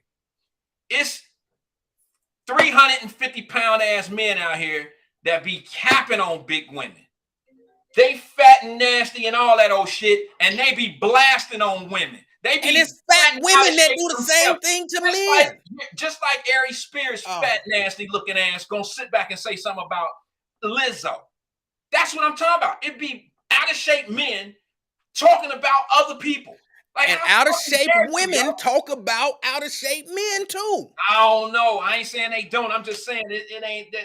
Let me take a call, man. I'm getting out of here, bro. I'm getting out of here, bro. I'm losing my mind. Good evening, caller. This is Wyatt and King and E-Man and all of us. What's good? What you got? Man, salute y'all. This OTB. What's up, Fort? Man, what's up, big bro, man? Chilling, man. What's happening? I've been reading your comments. You put some good people up there. You think Khaled give a fuck about him being fat? Hey, he had to if he lost the weight. Otherwise, you would embrace where you at. Now, you're right. You understand? Women have a lot to do with this because they have openly embraced bigger men within the new generation. But it wasn't always like that. And we got to get out this masculinity trend where it's not okay for men to have self-esteem issues, or where we act like men don't have self-esteem issues, but we watch men run to the gym every day and get their body how they want. You understand? We watch men, we empower the men who put that type of effort into their body, just as we empower the women who do so. But we need to also empower the ones who are okay with it. And I don't know if this is the way that we empower the little girls that's going to grow up big in today's generation. Okay. Because the internet don't have no filters. And as much as we saying it's okay to do this, let our kid go to school like that and see what type of comments end up on that picture. Right. I agree with that.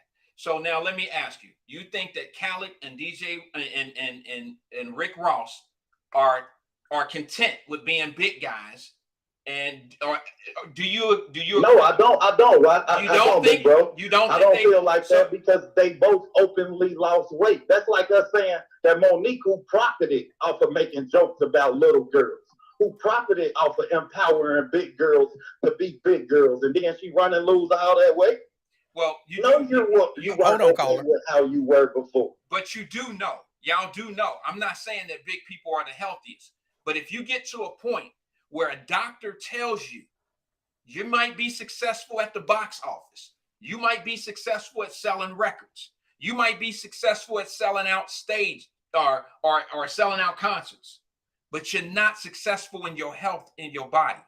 And that pushes that individual to lose weight. You know, Rick Ross fell out and had a seizure and damn near died. And the doctor said, if you don't lose weight, you're not going to make it. You're not going to be here with us. You don't think that had more to do with him losing weight versus him living not the way when he you was open living? 100,000 wing stops, why? Huh? Not when you open 100,000 wing stops. I mean, I'm saying, what does that have to do You with it? open 100,000 wing stops. It don't tell me that you care about the weight of others. It don't tell me that you care about your weight. Yes, you made a life and death situation. That was a life and death decision.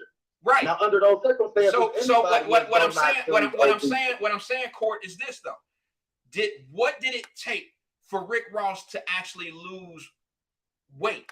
Was it the criticism of his weight, or was it a doctor saying, bro, you're not going to be here much longer with us if you don't lose 75 to 100 pounds, you're not going to be here. You're not going to be the big boss. You're not going to be able to make sellout concerts and sell records. You're not even going to be here.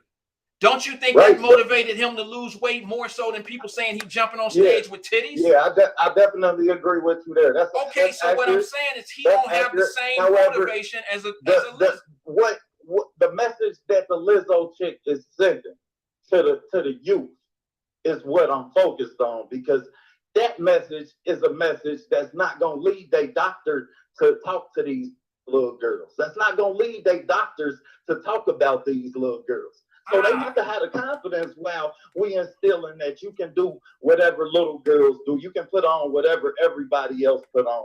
Make sure that we build in the confidence in these individuals to be able to deal with the criticism. That is what Lizzo is doing. But that is what Lizzo is trying to do. She's trying to say, look, little girl, you can be big. She's not promoting eating and unhealthiness. Well, then you wouldn't respond to an Ari Spears. You wouldn't respond. Well, you got to understand, Ari Spears is not you and I. Ari Spears is not you and I, though. I could say this on Wyatt Live or on The King and I, and she may not give a fuck. But when you have a national audience and millions of people listening and paying attention to you, he's not just speaking for himself. He is considered to be speaking for a demographic of people in America. So of course a star is going to reply back, because she has to defend the little girls or whoever else she's trying to enforce. She's defending the little girls now? No, what Lizzo's audience, wait a minute. Lizzo's audience is a group of women, teenagers, and little girls. They all listen to her music.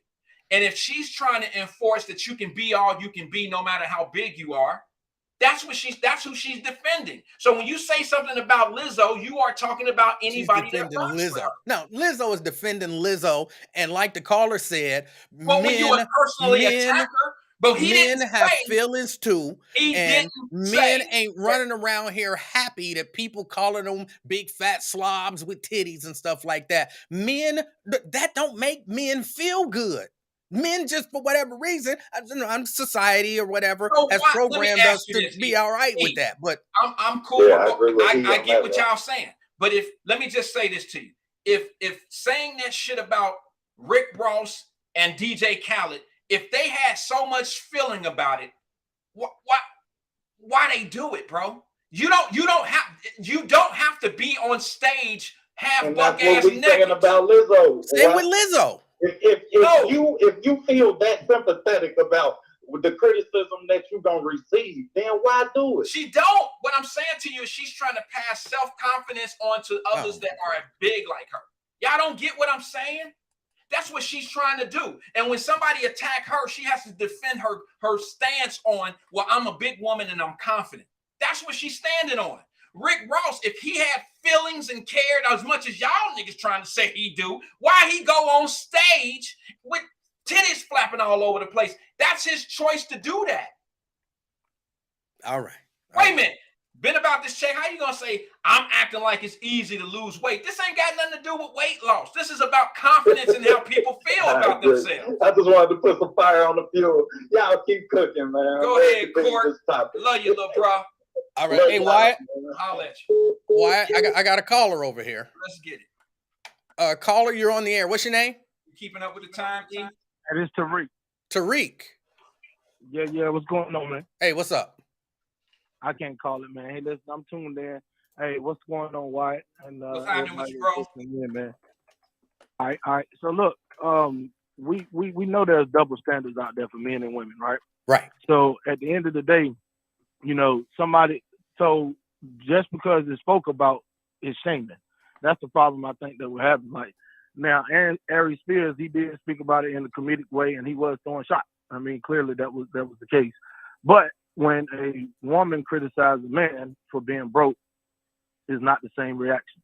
When men say something, because men are looked at for the assets, what they can provide. Women are looked at in a general sense for their appearance.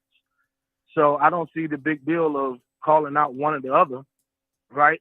When if that's what you're looking for, or if that's what you're trying to attract, and that is not attracted to you, like most of society would say that Lizzo is overweight, correct? Correct. That's what they would say. Okay, that's what they'll say. And then a broke man over 30 is looked down upon because he need to have his shit together, correct? Sure. I don't know. I guess. I mean, I don't mean to disvalue your Man, point. why? See, that's the thing right there. We got a quick answer for one, and then you don't know. You know damn well a man over 30 years old, right, 35, supposed to have his shit together, going into his 40s, and living on his mama couch. That's a bad thing. We had all these songs, no scrubs, riding the passenger seat of your board car. But now, if it's called out on the appearance of a woman because she's trying to make it normal, right? Normalize the whole thing. It's not healthy, and it's not attractive to majority of the population, even women. So I don't see the big deal. All right. That's it. Hey, that's what I got, bro. I appreciate you, Tariq. Thanks for calling. Hey, yep. All right, that's Tariq. Look, again, my whole thing is simple. If body shaming is wrong, it's wrong on both sides. And I don't know how you can argue with that. And I don't know that it hurts women to be body shamed more than it hurts men. Of course, Women may show it more. Women may show it more, and men internalize it. So men, I don't care. So somebody keeps saying Biggie like being fat. When Biggie said heartthrob never black and ugly as ever, what he was proud to be black and ugly. No, that was his defense mechanism. Like, people have been calling me black. People have been calling me ugly. People have been calling me black. Well, I'll just embrace it because I can't run from it. And he took it and embraced it because wasn't nothing he could do about what people's perception of him. But you think when somebody said you ugly, he was like, yeah, I feel good about that. No. But you take that and you use it, but it still hurt. Men hurt too. I'm not saying that when men don't get hurt. That sounds ridiculous. I mean, I have feelings as a man. A lot of men have feelings.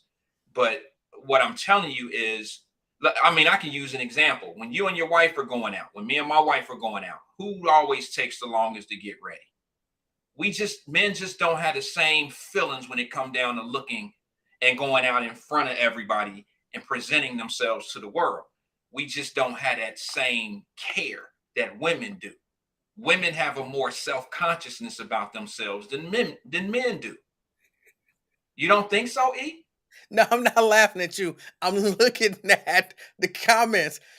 Brenda, you are definitely severely misquoting Biggie. He didn't say coochie down to the socks. That would be Gucci, maybe, but she said Coochie down to the socks. Yeah, not coochie. Yeah. That would be bad. I mean, I could see if she made a mistake and said Gucci. That's right. She said, oh boy. Well, all right. And somebody said, I say I love being fat every day. You've never heard me say I love being fat. Again, a fact is a fact. I'm fat. I'm not going to, go crawl in a corner and die because I'm fat. Well, but if you say that to a woman, man, if you say that to a woman, she just might go do that. But that ain't my fault. You're missing the whole point of who's more sensitive to body shaming. It's not that I'm not sensitive to it. It's not that it don't feel good even when I say I am fat. Like, that's why I got all this gym equipment right here to become unfat. but I'm just not gonna, die because somebody said it when it's true. Yeah, it's just that I just don't understand how we could look at Lizzo one way and Cardi B a way or Megan Thee Stallion. I just don't agree that you should tell Lizzo she can't do that, but it's okay for Cardi B to do it. And it's only because of the audience. It's only because of her body. I don't Listen, think that's right because keep in mind, bro, there's some men out here that only like big women. There's some men out here that only like skinny women. There's men that mhm. like light skin and only dark skinned women. There's, you know what I'm saying? So it's not fair. It's like this. It's like entertainment is a great thing. Entertainment allows you to have a choice. If you don't agree with what Lizzo is doing, don't support her. No, Don't no, watch hold her on. when she comes on. Let me ask you this. Let me ask you this. Is Lizzo fat? Yes. Now, Yes. are you wrong, evil, or mean for saying that? Will Lizzo describe herself? I'll answer your question. Okay, let me answer your question first because I hate answering a question with a question. Am I mean, nasty, and showing malice towards her for saying she's fat? No, because it's a reality, right? Yes. It's a reality that she's fat. But does Lizzo pretend not to be fat? And she's trying to convince us that she's something that she's not. And we're just not falling for it. And we're joking on her and making fun of her. Is that what it is? Or Not do you have an not from my Ari knowledge. Spears that's making fun of somebody that has some confidence? And he's making her confidence. He's shaming her so bad that he's trying to take her confidence away from what she does and how she feels Just about like, herself. when you talk about these fat men and people are trying to shame them to take away their confidence, and they just mad because the men don't show that you taking away their confidence, but it still hurt them. Trust Yeah, me. I don't. As a fat man, if somebody say I'm fat, that don't feel good, even though I acknowledge it's true. Well, It let still me don't just say this feel to you, good. bro. There's a difference from being a fat man and a guy who used to be skinny who's getting fat. There's a little bit different. I think Khaled and Ross been big boys since the day they was born. They have engaged the fact of who they are. But when That you are, probably, it's and that just like probably a is why it hurt even more. no, it's just like a woman. It's like a woman who used to be the high school queen or whatever, prom queen or whatever. As they get older, some of them, and not all, I can't speak for all. This might sound ridiculous to some women, but I just feel that women tend to sometimes get a little insecure about their looks the older they become. That's why Dr. Miami and some of these people are staying in business because look at what women are doing to their bodies and trying to enhance things to stay looking a certain way. They're not okay with them being who they are. Who is the Dr. Miami for men? Who's the Here's- Dr. Miami for men? Look, Are look. men out here getting ass and pecs put in their chest? Who's doing Yes. it? Yes, Okay, they are. okay, Yes, maybe they they are.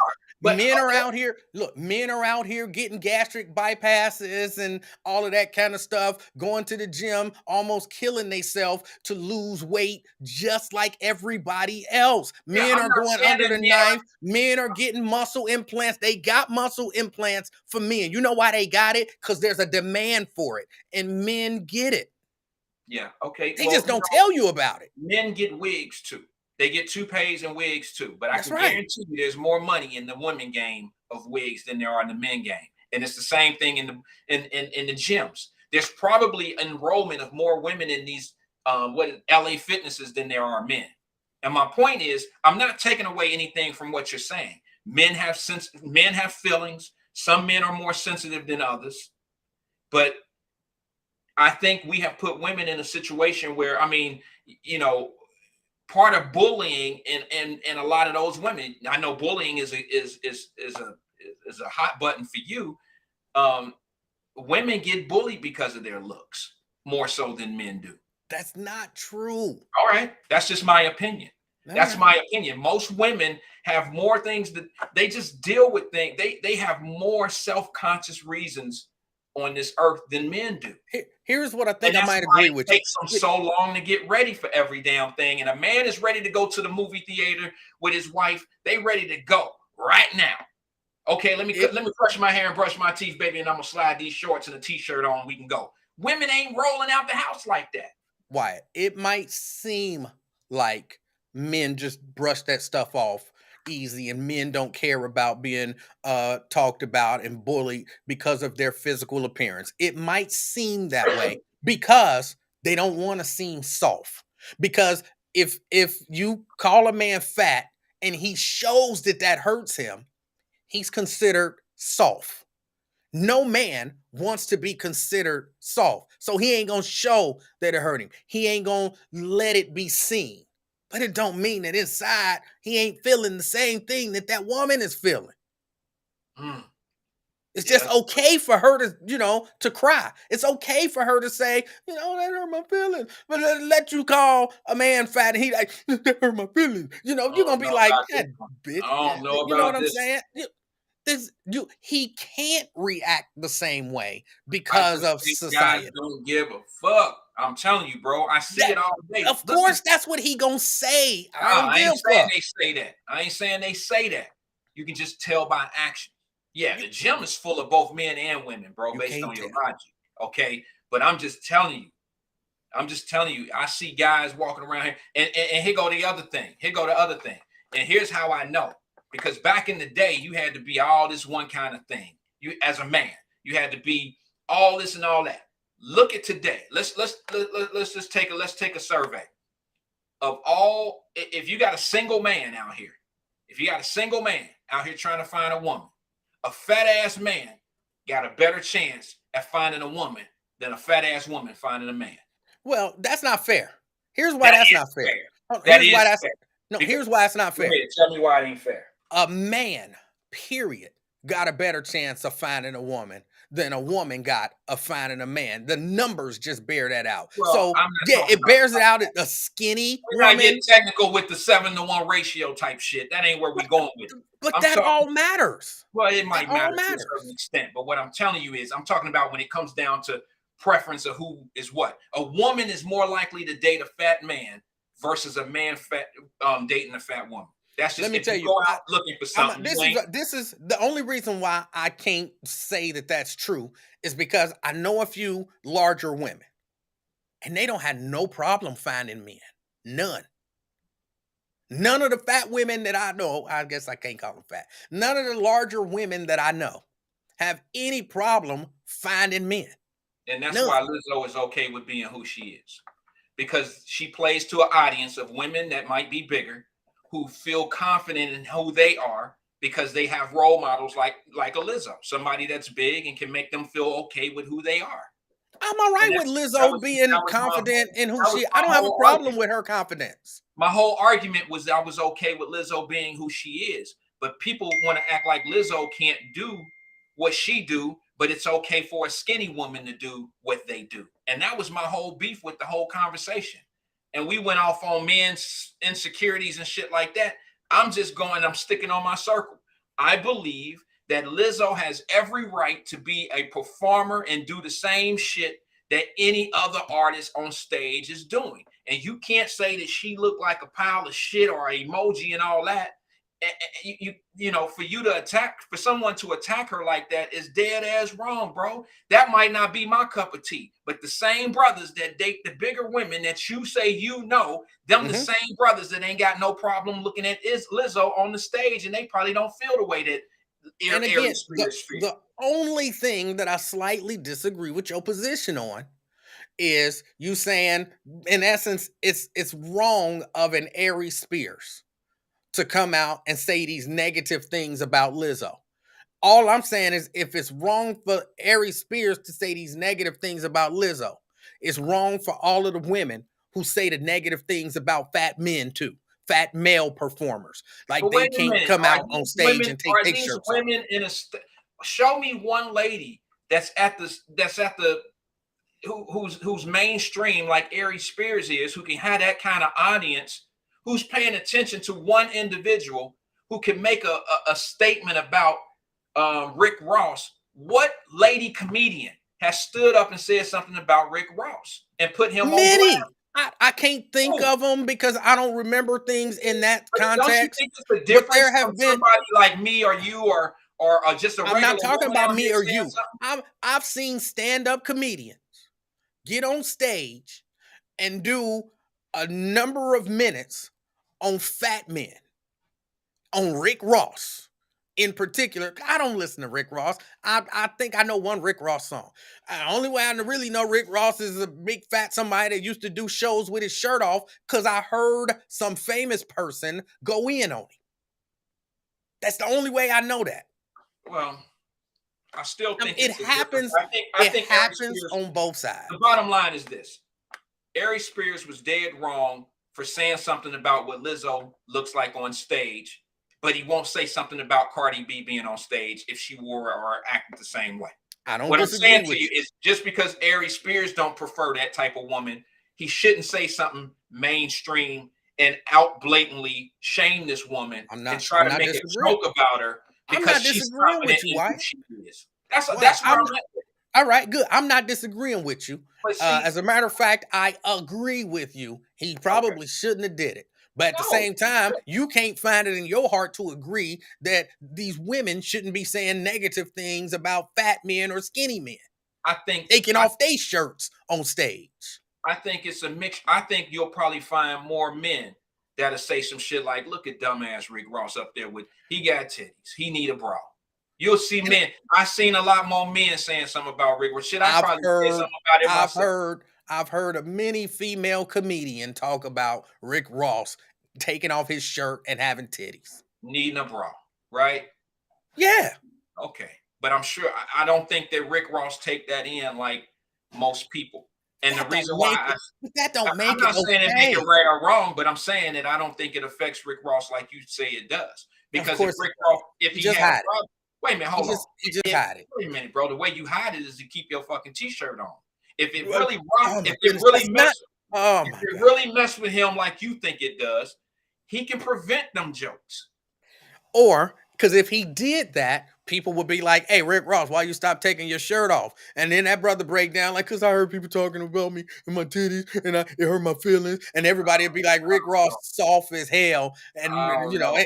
come on, you, I don't it's know. bro, it's I can't different. I can't speak into a you know a hypothetical. Or I can't speak to that. maybe this. You know how Rick Ross takes it and just shrug that shit off?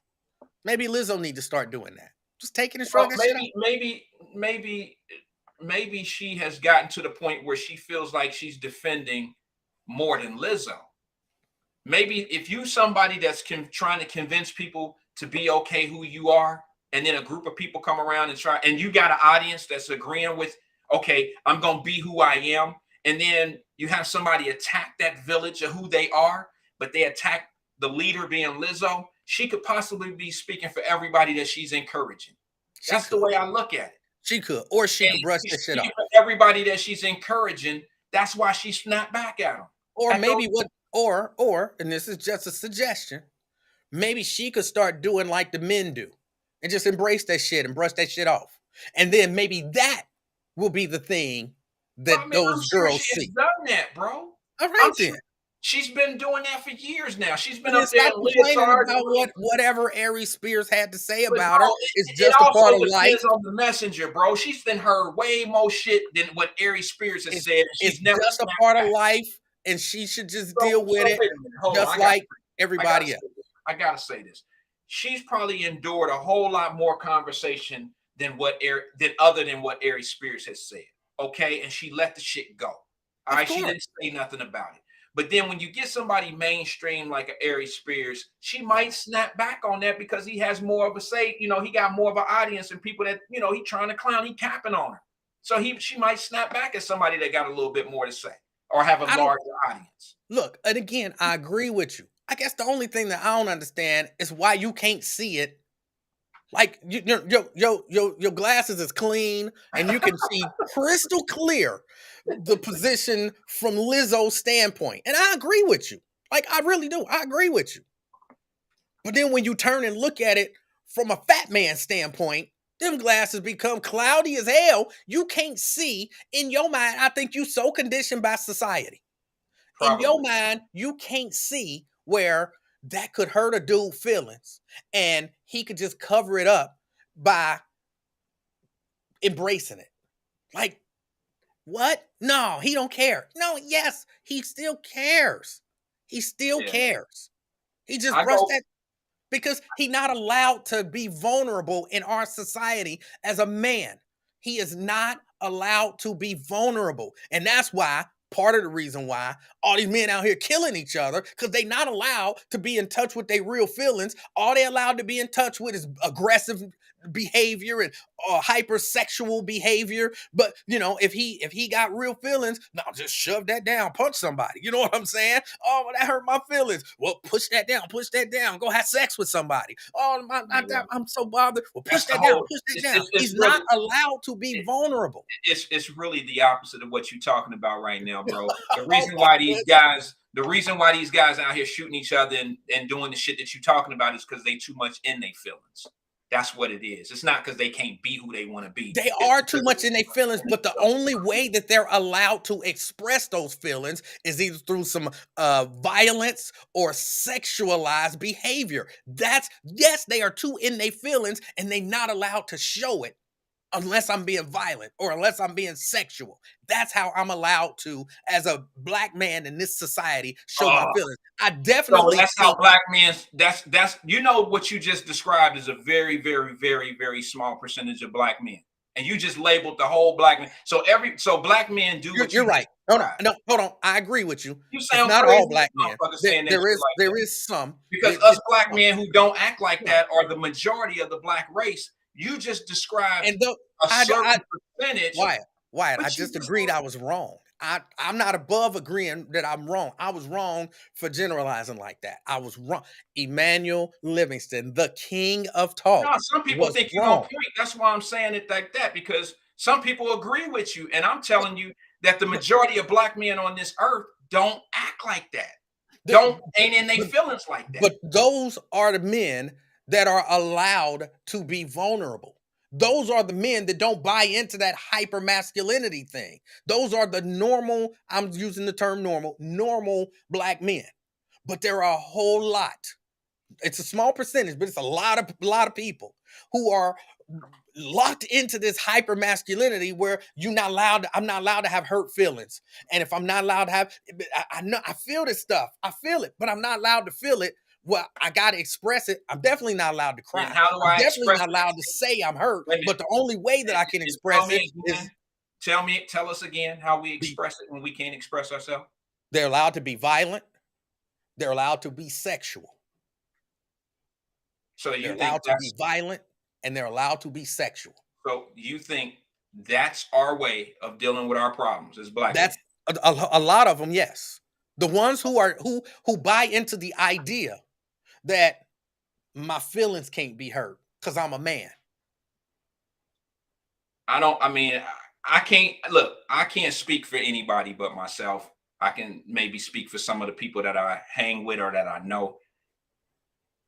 I bro, I'm a little offended at that, E. As a black man, I'm I hate offended. to hear that. I'm Look, look, offended that you look. think that the way Again, that you keep black men hold on, stop, express stop, themselves. stop saying black men because I admitted I was I wrong do, on that. I but said but some. but I gave you a chance to make it right, and you continued on to that point because you No, said, no, "Yeah, I said some. I still said some. I didn't say all. I said some. The ones who feel like they are not allowed to be hurt. The ones who feel like they're not allowed to express their feelings, those are the ones I'm talking about. okay, that narrows it down to maybe who you know, okay, to me. But we were talking about people in general. And I'm saying that what you described initially was a small percentage of people, I not agree with enough to say black men. you. Okay, not see when you say black men, that's gonna give me the majority of whatever the conversation is. When you Which is classify it, why, right, which is why I so clarified that I'm white not men talking don't about fall in all that black men. category. So white men don't fall in the category of being able. They can't be Well, of um course they are. sensitive and all that shit. Of So course they are. we have But our way of but a dealing lot with of it that's times, different. hold on, but a lot of times we give more room for white men. Our society, we give a lot more room for white men to be more sensitive. Now, there is still those who are in that same boat.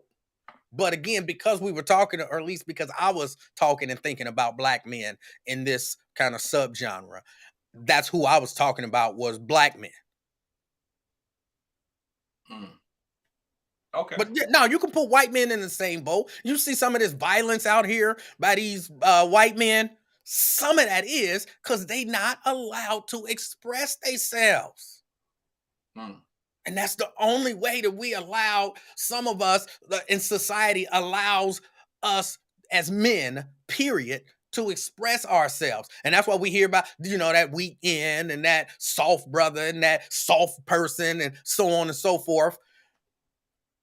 Man, if I bust out crying, you know how many people, I'm like, for real. If I was like, Wyatt, I get called fat. And tears start streaming. And I don't want to be called fat. It hurt my feelings, man. And I go to the gym and I try to eat better. And I was just crying. You might not say it out loud. But I could almost guarantee you it would be people who would watch this and be like, this soft ass. When I'm just maybe expressing how I feel. But if I got on here and I was like, I'm fat, but I get plenty of pussy, then they'd be like, oh, see, he don't even care. No, I can mask my hurt by having sex. That's cool, because that ain't soft. All right. I mean, we all can feel the way we feel about these issues. My bad. I just feel like we do more to express ourselves than have sex and be violent. That's my take on it. And that's just my take on it. I'll leave it there. All right. Because I hear people saying, like, for instance, Ed, he said something like I was being petty. I wasn't being petty. And if this is a lesson for Ed, then you absorb it, Ed. And if that's your excuse for how you deal with shit, then I'll be petty.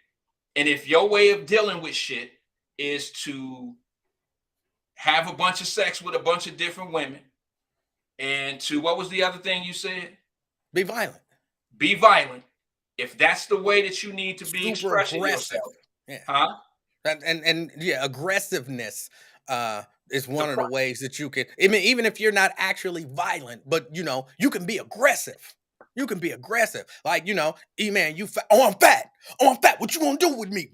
That's right, fat man. What you gonna do to fat man? Fat man will beat your ass. That's what fat man will do. That's okay.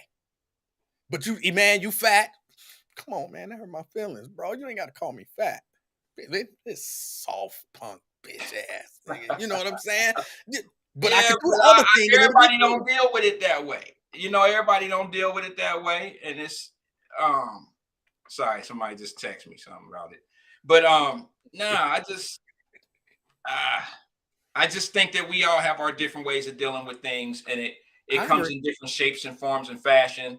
I guess since I can't relate to that, so it's not up my well, bro. I'm not saying that some men don't do that.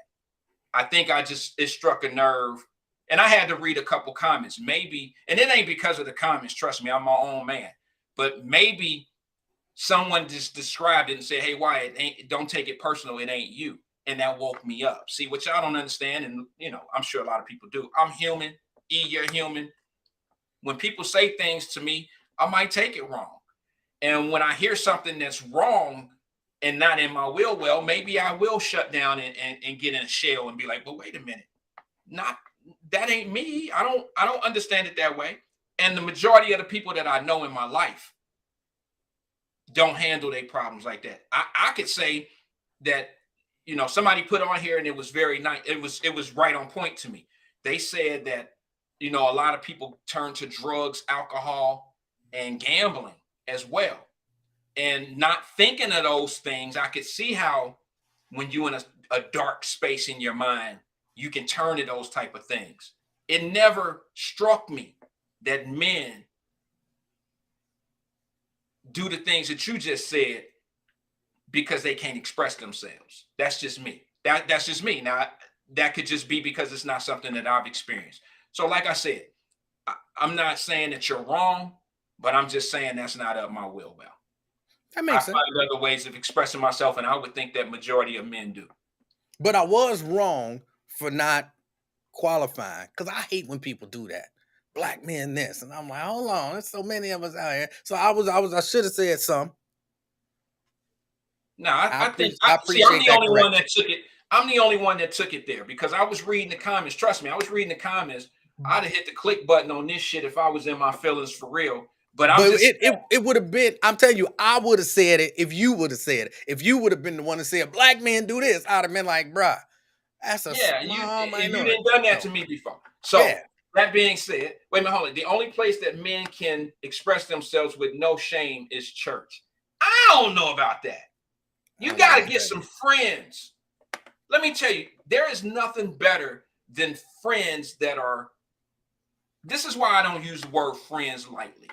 Because when you have not your boy, not your dude, your friend, when you have people around you that can relate to the things you're going through in life, then you have someone to express yourself with.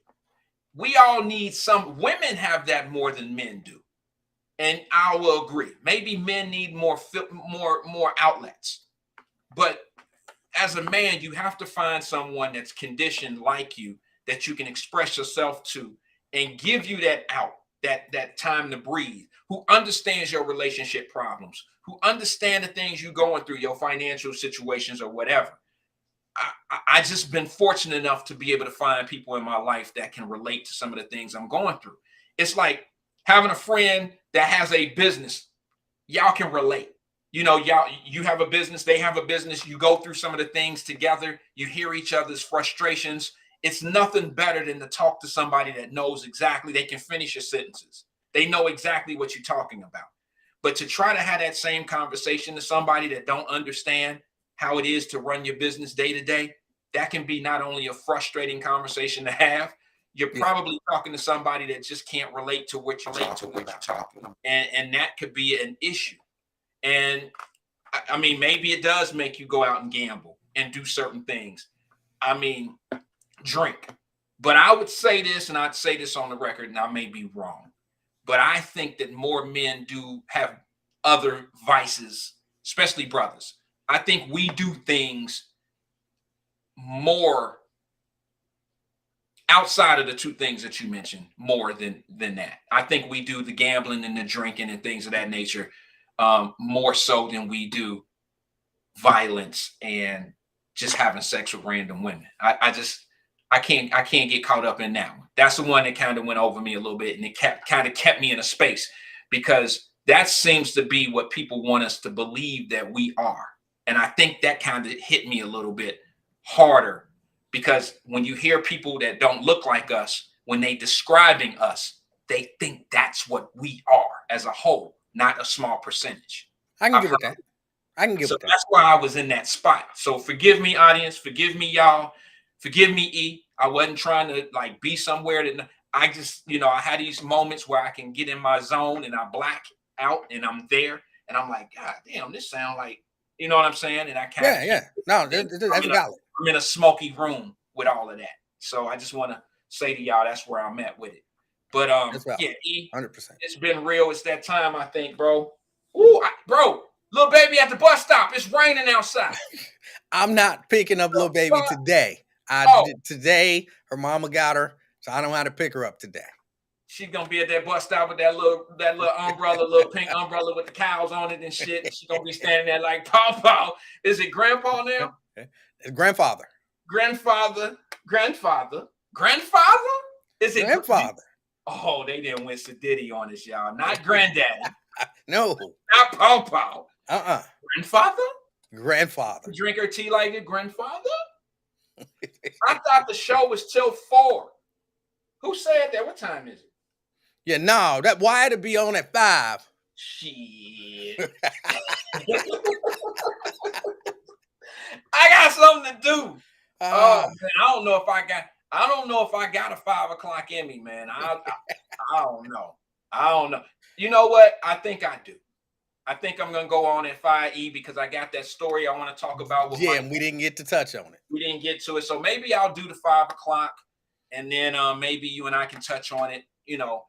I don't know, bro. The way we pre-talk, we had this pre-conversation, and E totally don't agree with me. That is not true. Imagine that.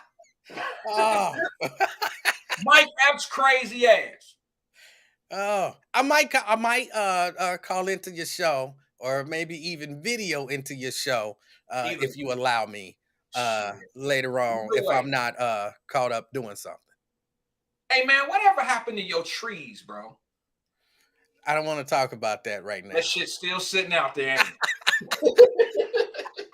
All I'm waiting on, it is still sitting out there. I figured. I had set up to rent the lift to get up and cut everything. But then I couldn't find my credit card. So I had to call the people like, I can't come and get the lift today, but I need to reserve it. And then every day since when I've had the time, because you wouldn't believe how packed my schedule is.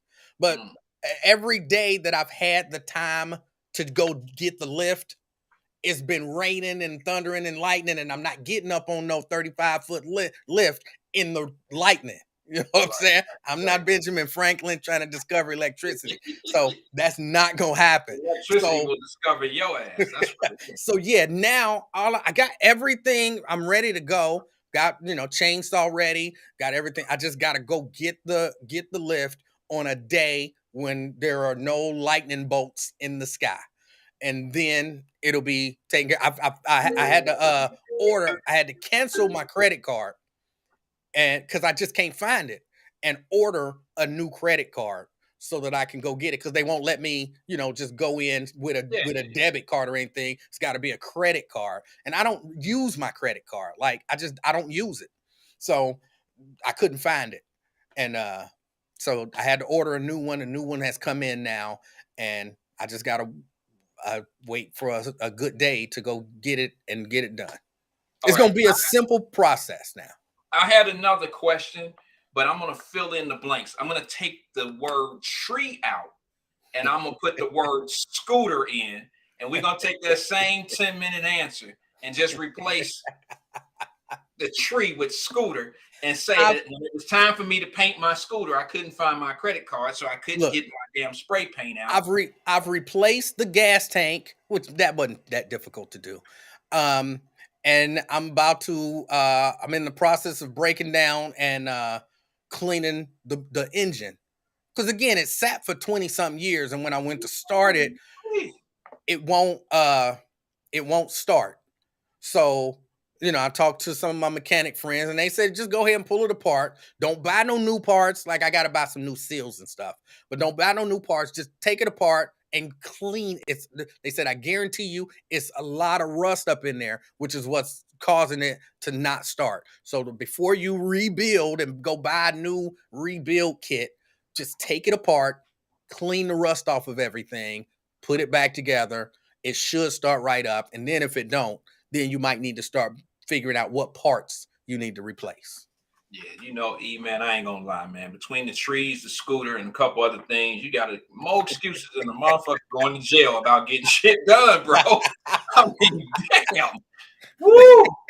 I get other. See, I get project after project after project, and the ones that I tell y'all about, the ones that I be the most excited about, them the ones I share with y'all. I be super excited. So that means you got shit sitting all over the house. No. Them the ones that I do get done, get moved out the way, because they're little things that take precedence over other things, except the trees. But they're like the moped. The moped ain't that big of a deal. But when this pipe down here busts, then that took precedence over the moped. So now I gotta go run PEX up because this is an old house, and I still got the galvanized steel pipes in some places. I understand. So yeah, I had to cut out the galvanized steel and put in PEX and all of that kind of stuff. That take precedence over the moped. It does. It's just some of the stories I've heard.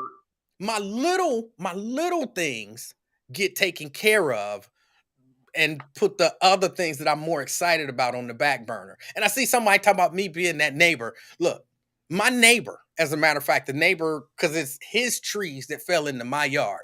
And his thing was like, man, I wouldn't even worry about cutting that stuff down till all of the leaves fall off. That's gonna give you all kind of problems. I help you cut it down. We'll get this thing done together. Blah blah blah.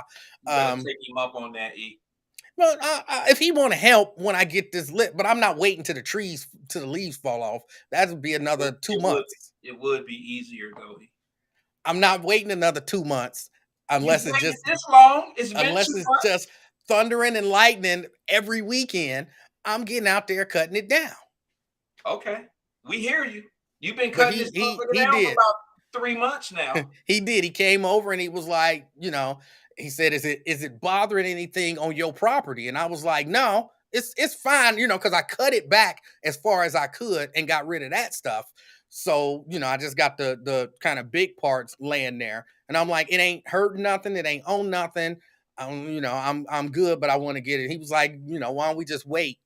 Because he was saying why don't we just wait till the leaves fall off and then we can get out there and cut it? And I'm like, Hey, E, I ain't gonna lie, man. I got one for you, bro. And I'm probably wrong. I'm probably wrong, because I'm a motherfucker. But bro, you know what you sound like? You sound like the brother that got about 3 or 4 motherfucking cars outside his house and transmissions and shit pulled out all over the place. You got a brake job over there in the corner. You got a transmission job over here. And you got some other shit going on with that that car right there.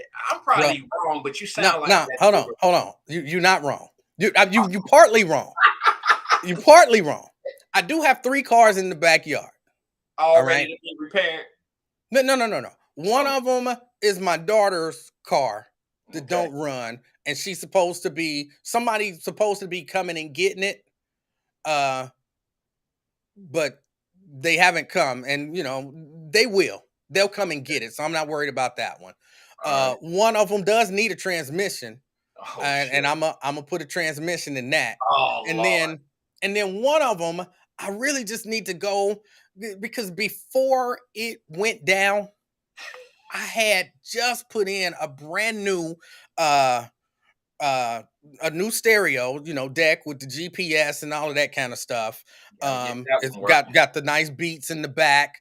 The thing where you can do the phone and all of that kind of stuff. It's got all of that stuff in there. Well, my wife's car that we replaced that car with don't have any of that. So I'm just supposed to be pulling all of that stuff out and putting it in her car.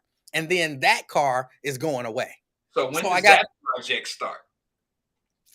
Should your wife just go ahead and go buy another car, man? Because it don't sound like that. She got another car. I know, I'm saying, but get a car with that shit in it already. No, I'm gonna go ahead and get one with it in it already. No, I'm gonna pull that stuff out. The only reason I didn't pull that out this summer, I'm not gonna lie about this one. I don't really mess with bees like that, man. Me and bees got beef. Bees? Like yes. Bees? Bees. Bees, okay. They don't like me. No, it's the bees, y'all. And I don't like them. And I feel like if I get up in that car, it's gonna be like a little bitty hidden bee's nest, and they gonna tag the shit. You just feel that way. You don't know if there's one in there. I don't know. I don't trust it. Oh my God! Yes, you might as well. Miss Livingston, go get you a whip. So when it get cool, then I'm gonna get out there, pull all that stuff off, because that ain't nothing. Pull all that stuff out, and then we gonna call and have them come and tow that car out of here. And somebody said the transmission was last year. Wrong. The transmission was 2 years ago. It was 2 years ago. But damn, and it's still sitting there ready, huh? Ready. A transmission is a big deal. Yeah, E. I'll be damned. All right. Well, I thought you was that neighbor. I wasn't really trying to, paint the picture. I just think that you that neighbor that got transmissions and radiators and shit sitting out in the front yard. And no, it's all in the backyard. You can't see my backyard unless you go to my backyard. So it's all in the backyard. Like even the neighbors, they can't see what's in my backyard, which is why one neighbor had to ask, is it, huh? Can you hear that? Listen, can you hear that? I don't hear anything. But that's why the one neighbor had to ask, are the trees bothering anything? And I'm like, no, they're not bothering anything. Because you It can't really sounds like see you got some Sanford and what's in my Son shit backyard. going on in the backyard, bro. You Hey, have a refrigerator sitting back there that needs to be fixed. I do not. Okay. I do have a boiler. Oh shit. But not, wait a minute. Hold on. The boiler ain't my fault.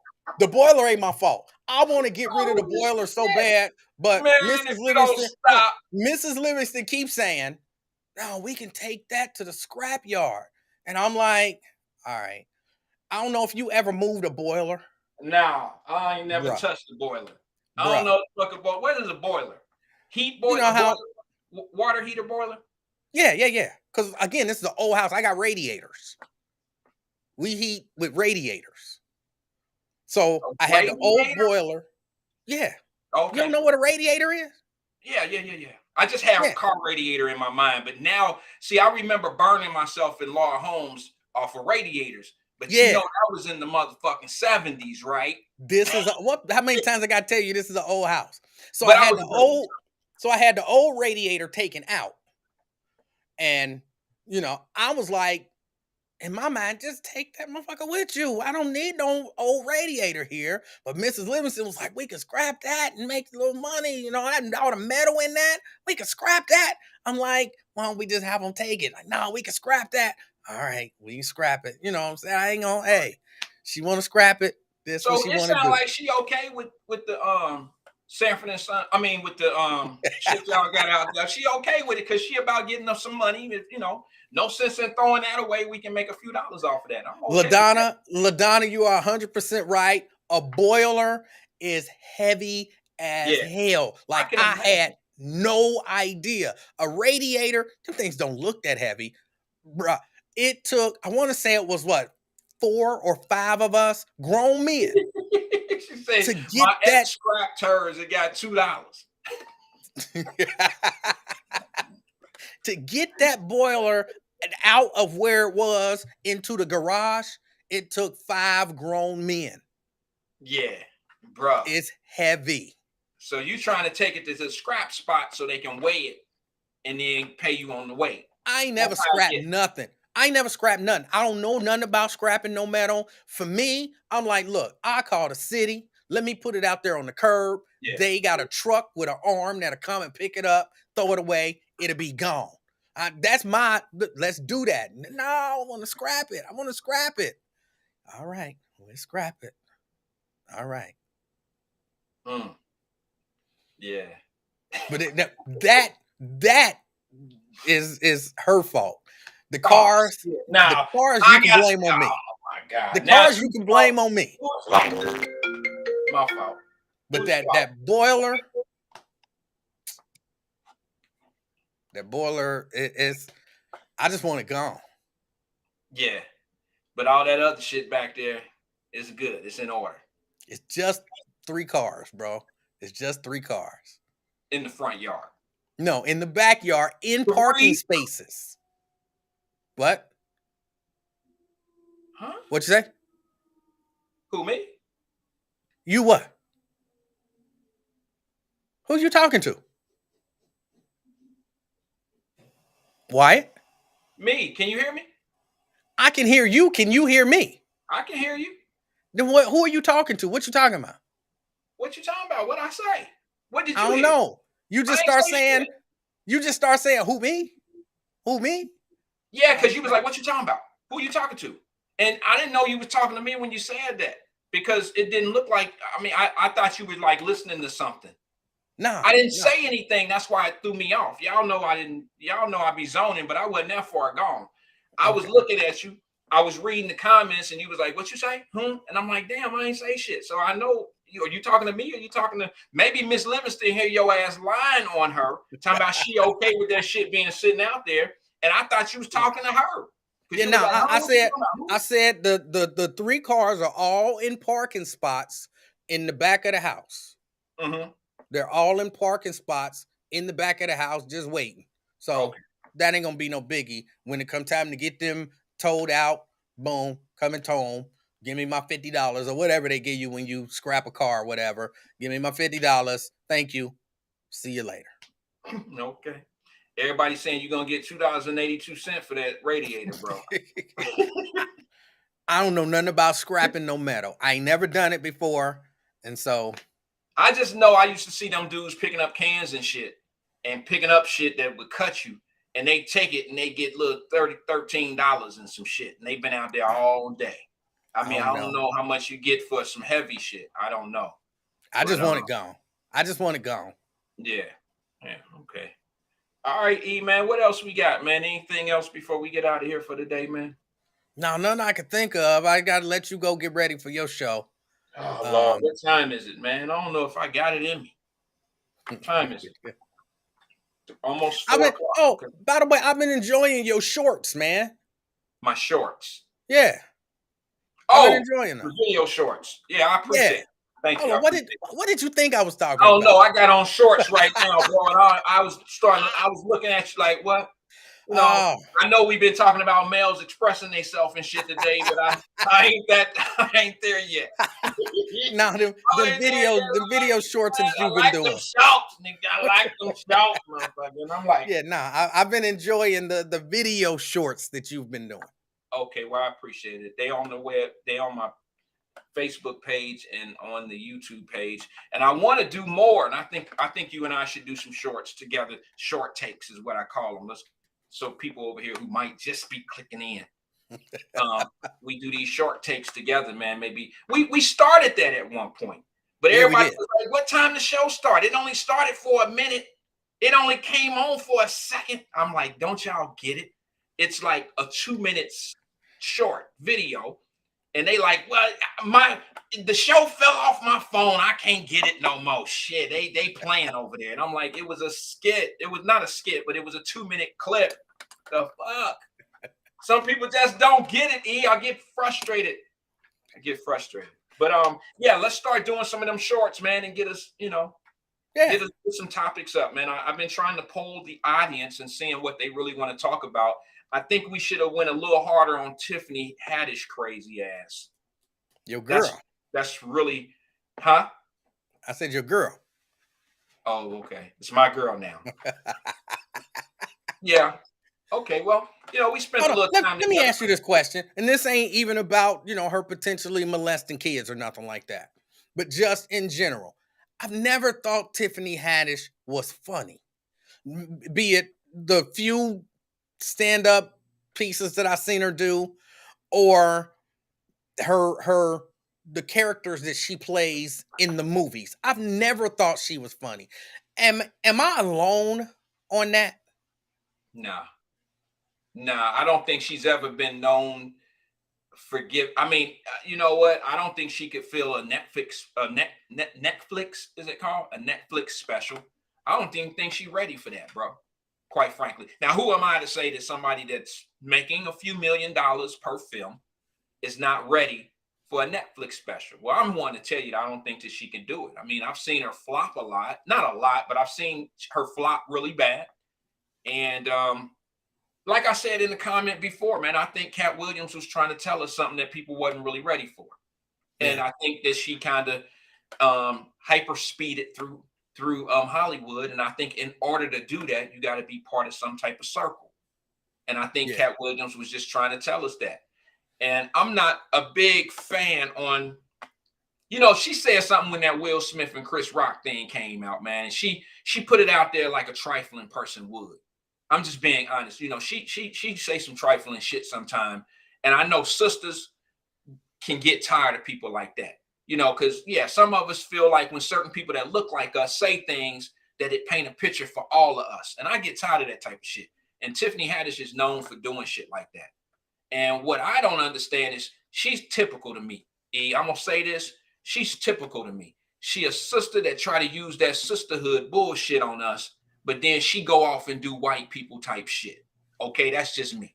And I know I just offended some white people, but I'm just saying she do uncharacteristic shit that black people just don't do. And, it bothers me when I see that. And, I don't like when people try to use the culture to profit or to make their name off of, but then they don't live like the culture. They just do Tiffany Haddish didn't have white boyfriends and all this old shit. And then she gonna stand up and tell Will Smith and represent Will Smith as being some type of king because he did some foolishness. And in my eyes, Will Smith did some foolishness by putting his hands on Chris Rock, another brother, in front of everybody, and call that shit defending his woman at that type of time. During that time, it was foolishness. Everybody knew it was foolishness.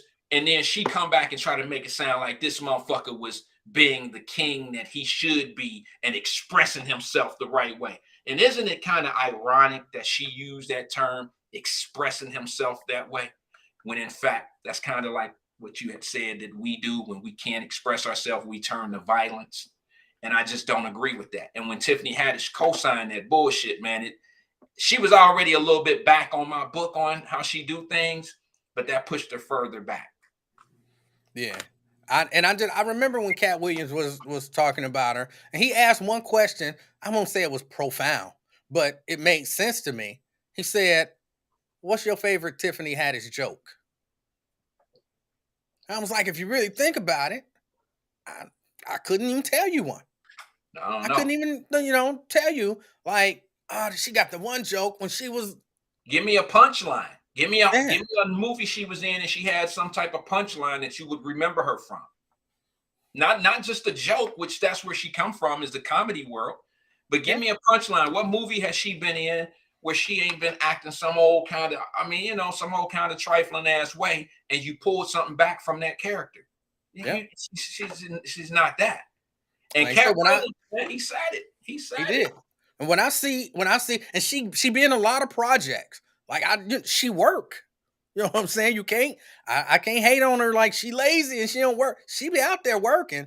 But when I see there's something coming out soon that I was watching, I can't remember what it was, but I was watching the previews and I was like, this seems like maybe an interesting movie. And then her face popped up and I was like, yeah, I sure ain't watching that. That's why I can't even remember what the name of it was, but it's a movie that's coming up and it's not a comedy. Yeah, I've seen her in it. I can't even think. See, I'm that much of not a fan. Okay, I'm not a fan at all. Generally, what you're saying is how I feel, and that is when I see her playing in something, it's probably a turnoff for me to even watch that movie. Because if you think she's an attraction for me to view that movie, you put the wrong one in the clip. You put the wrong woman in the trailer. That ain't. You don't need to put her in there. She should be a special guest that you don't even mention. That's how I feel about it. And it's nothing about the sex stuff of these allegations of what's going on now. But I'm going to tell you something, that bothers me, and I'll finish with this. What bothers me about that is it's only a civil situation at this point. I need them to bring these videos forward and charge her criminally and Aries Spears criminally if this is what happened. That needs to happen, bro. Not no 5 years from now. Not 7 years from now and all that. It needs to happen immediately. If you got enough to get a civil suit judgment, you got enough to get a criminal judgment. I agree with you, but of course, the family and the young people who are filing the lawsuit, they can't bring criminal charges, but they have reached out to the DA to say, we got the evidence. That's what they're supposed to do. We will talk to you. Please bring some charges. But in the absence of these charges, hey, you got to file your lawsuit, I guess. Here's the thing. There's nothing out here saying that they didn't file charges. See, you can file charges. You can go out and say, hey, look, Wyatt did this to me on such and such day. He came to my house and he wanted that car sitting in my driveway, and I told him I wasn't going to sell it to him, and he punched me in my face. And they can you can say, I want to file criminal charges on him. And they'll write it up. They'll do everything they're supposed to do. But they're not going to come charge me until they've done an investigation. So just because criminal charges haven't been put up yet, don't mean that there's not an investigation going on and criminal charges could be coming in the future. That don't mean that. I just need them to hurry up and put it in motion. Because you can go down and file a civil suit right now, and it'll be set aside. Okay, they're not going to have. First of all, a criminal charge sets precedent over a civil suit. It's just like give you a perfect example. The best example in the world would be O.J. Simpson. Did you notice how the family of the guy? What was the guy's name? I can't remember the guy. Goldman. His family filed a civil suit against O.J. Simpson before OJ was found not guilty or guilty. So they set that case aside because what they wanted to do was let the criminal process play out and then attach the criminal, the civil suit to the criminal charge. The amazing thing to me was he was found not guilty in a criminal court, but then he was found guilty in a civil court. That made no sense to me. It was like he was proven not to have anything to do with this murder, not to be the one who actually murdered Nicole Brown Simpson and this Goldberg kid, but yet in a civil case, it was proven that he had something to do with it. That makes no sense to me. Well, and that'll go down in history as a twister for me. But you know that's not the way they see it.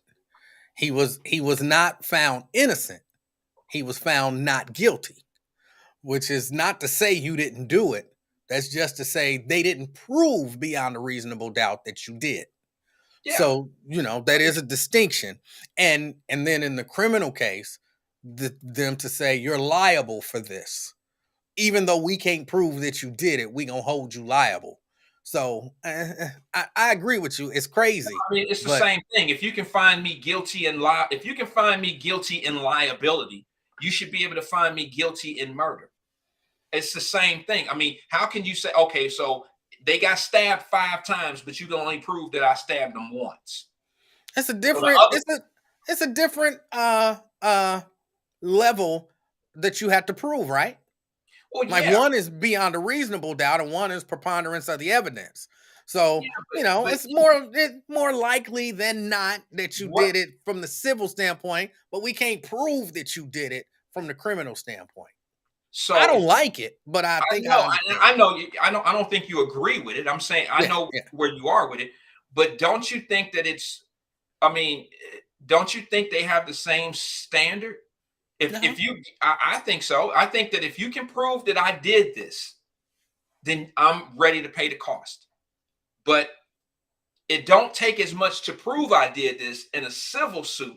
So now I got to pay the cost. I think it should be the same standard. If that's what you're saying, I agree. It should be the same standard, but it's not. And I don't like that. I just don't understand it. Law does not have common sense. It really doesn't. It's the interpretation. It's like a lot of things in life where certain people, kind of see it one way and it turn out another. And I think when it comes to civil suit and here's the other thing. If based on your logic, I understand where you're coming from, but based on your stance and your logic on this, then why even set aside a civil suit during a criminal trial? One stands precedent over the other, and they put the criminal felony charge ahead of a civil suit. So it would add prejudice to a felony charge. You understand what I'm saying? No doubt. By having a civil suit proving that someone is guilty of being involved in something, but then you turn around and then you have that same trial on a criminal charge and they say you're not guilty, but you're going to reward somebody $30 million that you can't get a conviction on in a more thorough investigation. That's ridiculous to me, bro. That's just ridiculous to me. You can prove to me that I can prove to you that I didn't murder them people, but then you can come back with a civil suit and say, yes, you did. Now, you'd rather take my money. You can prove it to take my money, but you can't prove it to send me to jail. That's ass backwards, bro. That's just ass backwards to me. I don't know how the people feel, but that just doesn't make any sense to me. And it never has. I agree. And I'm with you. I do an investigation because the Tiffany Aries, I don't know who did what or what they did or how it was done, but do an investigation. I look at the young people and I'm like, all right, you say that somebody abused you or, mistreated you, treated you inappropriately. I'm not going to say that you lie. They say they didn't do it. I'm not going to say that they lie, but we do have a video and that's enough for me to say, I can't mess with them two no more. Right. I mean, it's a smoking gun, right? Yeah, unless, you know what I'm saying? Like they got to produce something to where, everybody was okay with it. It was supervised. Mama was there, whatever. And then it's still in horrible taste based on the way it's been described to me. It's still in horrible taste based on what was described to me. But yeah, I can't mess with you. But then again, I don't mess with Tiffany anyway. Right.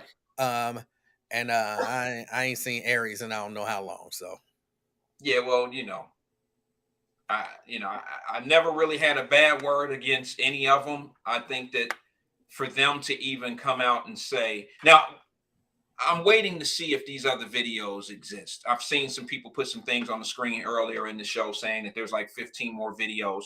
Then we would have to say this wasn't just one of them type of skit things that they were trying to make fun of and blah, blah, blah. I would say that this was a regular behavior. They're showing a consistency of a behavior if that's what happened. But I can't stand up for anybody that's involved in child porn or child fondling or anything like that, and then try to turn back now and say we made a bad decision by trying to add comedy to child trauma. I can't, can't find myself to even. I don't even know where the video is. I'm not interested in seeing it, and I don't want to judge it. I just don't want to I don't want to see it. I don't want to see what's funny about it. I don't want to see what's supposed to be funny. I don't care about all that shit. If what they did, if that shit is true, then I think criminal charges should be put up on them. I don't care what color they are, man or woman, and none of that. They need to be charged for that. Because that's obviously been a problem for those kids that were involved, because they've been after them about this for a while. And unfortunately, didn't you say something, E, about this is Tiffany Haddish's friend's child or something like that? There's something in there. One of Tiffany Haddish's attorney, he says every attorney, they're talking about the plaintiff's mother. They're saying that these claims are bogus, that the plaintiff's mother has been trying to discredit Tiffany Haddish with these same accusations for years. And he says, quote, every attorney who has initially taken on her case, and there were several, which means she's been pursuing this with attorneys for years, ultimately dropped the matter once it became clear that the claims were meritless and Ms. Haddish would not be shaken down. Now she has her adult daughter representing herself in the lawsuit, and the two of them will face together the consequences of pursuing this frivolous action. So yeah, this lady been trying to get this thing underway apparently for years now. And, according to Tiffany Haddish's attorney, she's contacted several attorneys who've taken the case and then said, I can't take this case no more. Right. So, this ain't something that they just came up with. And this is why I was saying, the idea that they only did this because of Aries Spears with Lizzo thing. Mama been pursuing this apparently for years. And now the child is, since they're an adult. Yeah, now the child is an adult. She can file a lawsuit on her own. A more serious approach. Well, the mom may have taken it as well, but maybe they don't have the best relationship. And maybe the child, you see what I'm saying? There could be some things. There's a whole lot of things that can be there. Let me say something about somebody that just said something. I think Lewis Johnson said, how can you say that if you never watched the video? I'm not sure what I said that was bad about the video or whatever, me saying that I don't want to watch the video. Lewis, what I'm saying is based off of what people who have seen the video. There's been people on this show who made comments in the comment section. And by the way, Lewis is CK. No, that's not CK. Yes. No, I don't know it's weird. Lewis and Gerald Johnson are the same person. I thought we already had that conversation, and I was like, Lewis and Gerald are the same person, and that person is CK. Oh shit. So we both were right that day. Remember when I was like that? Other guys, no, that's because it showed up on my phone. Blah blah blah. Okay, well let me tell CK how about this. He says, hold on. He says, how can you say that if you never watched the video? Well, CK, I can base my information off. If you're CK, I can base the information off of what CK said. He the one who called in and said himself how vulgar it was and it wasn't cool. So I'm gonna go by what you said. And then he says, that got to be the fakest stuff you ever heard of based on the video you never seen. You think this shit happened. How can you talk? Can you talk work on your professional skills? I'm not quite sure what that is, but it sounds like you're calling me out about being more professional. But no, he was talking to me. That was directed at me. All of that was directed at me. Because CK, what I was saying, brother, was okay, I got a little lost in the comment there. Americans are the only ones that make judgment on stuff they never see. Well, I'm only making judgment. I am being judgmental on this only because of the accusations of it being child pornography, and I can't find myself to watch it, mainly because I've already seen the statement that Tiffany Haddish and them put out about apologizing, and Right. they maybe not have should have done that. And then she turns around and says, first there was excuses before the apology, and then they turn around and say that we were trying to make this a funny situation. And those are just real bad combinations for me, if you understand what I'm saying. I don't have to see a skit to have my own frame of mind about it when I know the purpose of it. Like, I don't want to see a funny skit of a man raping a woman. I don't want to see that skit. And I probably won't have a serious opinion about it until I get enough people to voice their opinions, and then I'll know what direction to go with it. And then I might voice my opinion about why I didn't watch it, and I can't see anybody finding something funny in that type of action. So, But like you said, if the person who filmed the skit was a part of the skit, come out and say, you know what, that wasn't funny, and I shouldn't have even did that. right. You really don't have to watch it to be like, all right, it was inappropriate. Yeah. I mean, and we make mistakes, but that's just one of them type of mistakes that kind of give me a personality check of who that individual is. You know, there's dark things and then there's nightmare things. And when you try to put a PSA together and you say child pornography and we're gonna make this a funny skit, it's hard for me to put some shit together to see where you're gonna get comedy out of a child pornography situation. And you use actual children. It would be one thing if you were using grown-ups that look like children and you were trying to show child pornography and its ways of how it's interacting on the Facebook and on different sites. Like, for instance, people actually do these hidden things where they catch predators and they put it on internet and they put it on the phone, they put it out there for the world to see. And they don't ever show the face of the children or the people that they were pretending to be. They would send fake pictures of young girls or young boys. They never show those pictures. And they never turn this into a joke. They always make it a serious matter. So when you're trying to turn something like child pornography and turn some comedy to it, it's a space that I can't find myself to laugh at. That's all. And of course, for me, the big irony is that she's now hosting the show that Bill Cosby used to host. Kids Wow. say the darndest things. Yeah. I don't know that that's gonna lie. You out here accused of doing inappropriate stuff with kids. I think they probably got to pull you off that show. Yeah, that's gonna be she'll probably get a slip for that one. We're gonna put you on paid administrative leave, some shit like that. I can't imagine. Is that show even still on? I think it is. I didn't know that. I don't watch television like that, but if it is, they're gonna have to do something. They're gonna have to put a part-time, They're gonna have to get Alfonso Ribeiro. Right. Give Carlton another job. He can use it. His ass, his fake ass. All right, man. Let me see. We got anything else? Two ignorant people making a video using something inappropriate will happen, but their intentions. Exactly, Tim Allen. Exactly, bro. See, that's where I'm at with it. This was a hard one for me to have a conversation about.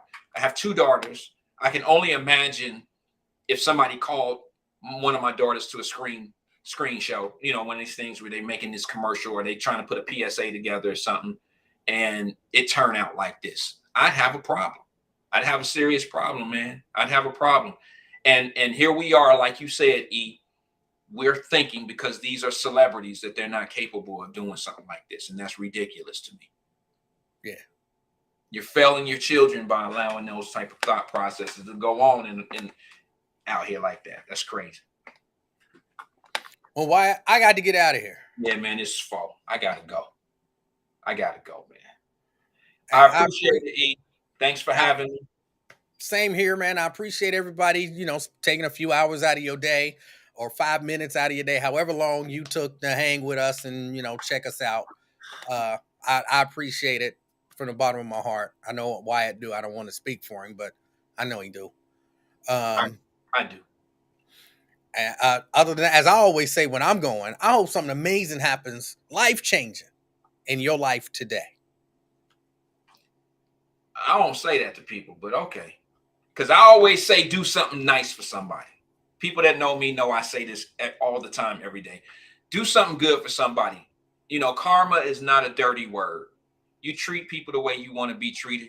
The energy that you give people, it should come back to you. If it don't come back to you, then you find other people to give that great karma to. I mean, that great energy to, and that karma will come back at you. So this is Wyatt. This is the King of Talk over here, Emmanuel Livingston. This is the King and I. We appreciate you. We coming back on Monday, E. You know, I got to check your book. You know, I got to check your book. I'm about to on it. Now I am going to Kings Island. My understanding is on Sunday. I'm going to Kings Island. He might not make it back, y'all. If I survive, I plan on being here on Monday. Wait a minute, all right? Open just on the weekends now, right? I don't know. I think it's like GE Day or something like that. Oh, is that what it is? I think. All right, so you're gonna get on some rides, man? Absolutely. I don't get on nothing to spin around. Yeah, because you laugh at people when they get fucked up on them things, bro. I'm telling you, that karma shit I'm talking about, bro. It's the energy that you push. I will never go to Kings Island with a man that laugh at people that fall off rides. I would never go. I wouldn't get on shit with you. I'm just saying.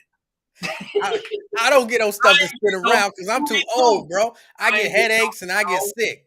But I ain't getting on the Scooby-Doo with your ass. I ain't getting on nothing that can go 3 feet or higher off the ground. And I sure hope I don't come falling off. I hope that. But hope it, pray it, fingers crossed, everything you can think of.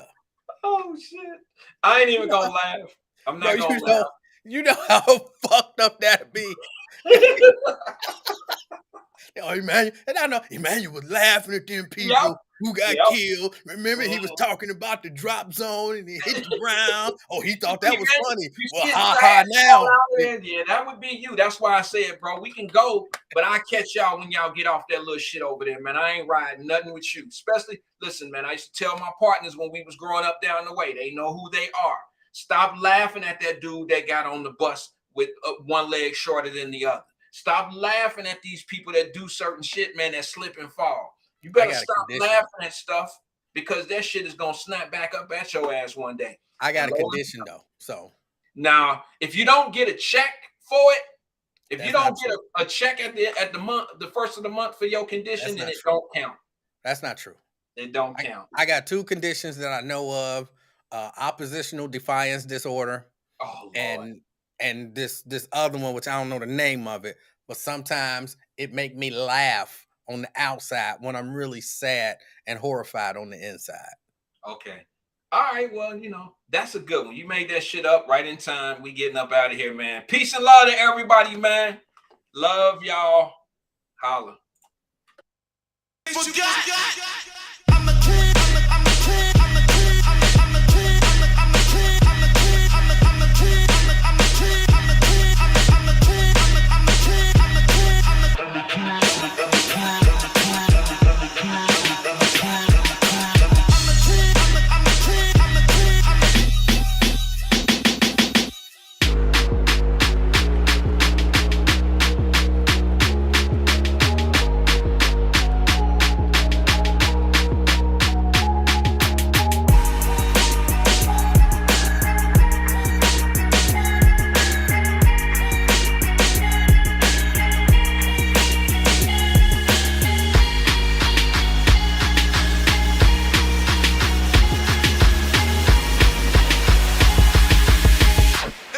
forgot.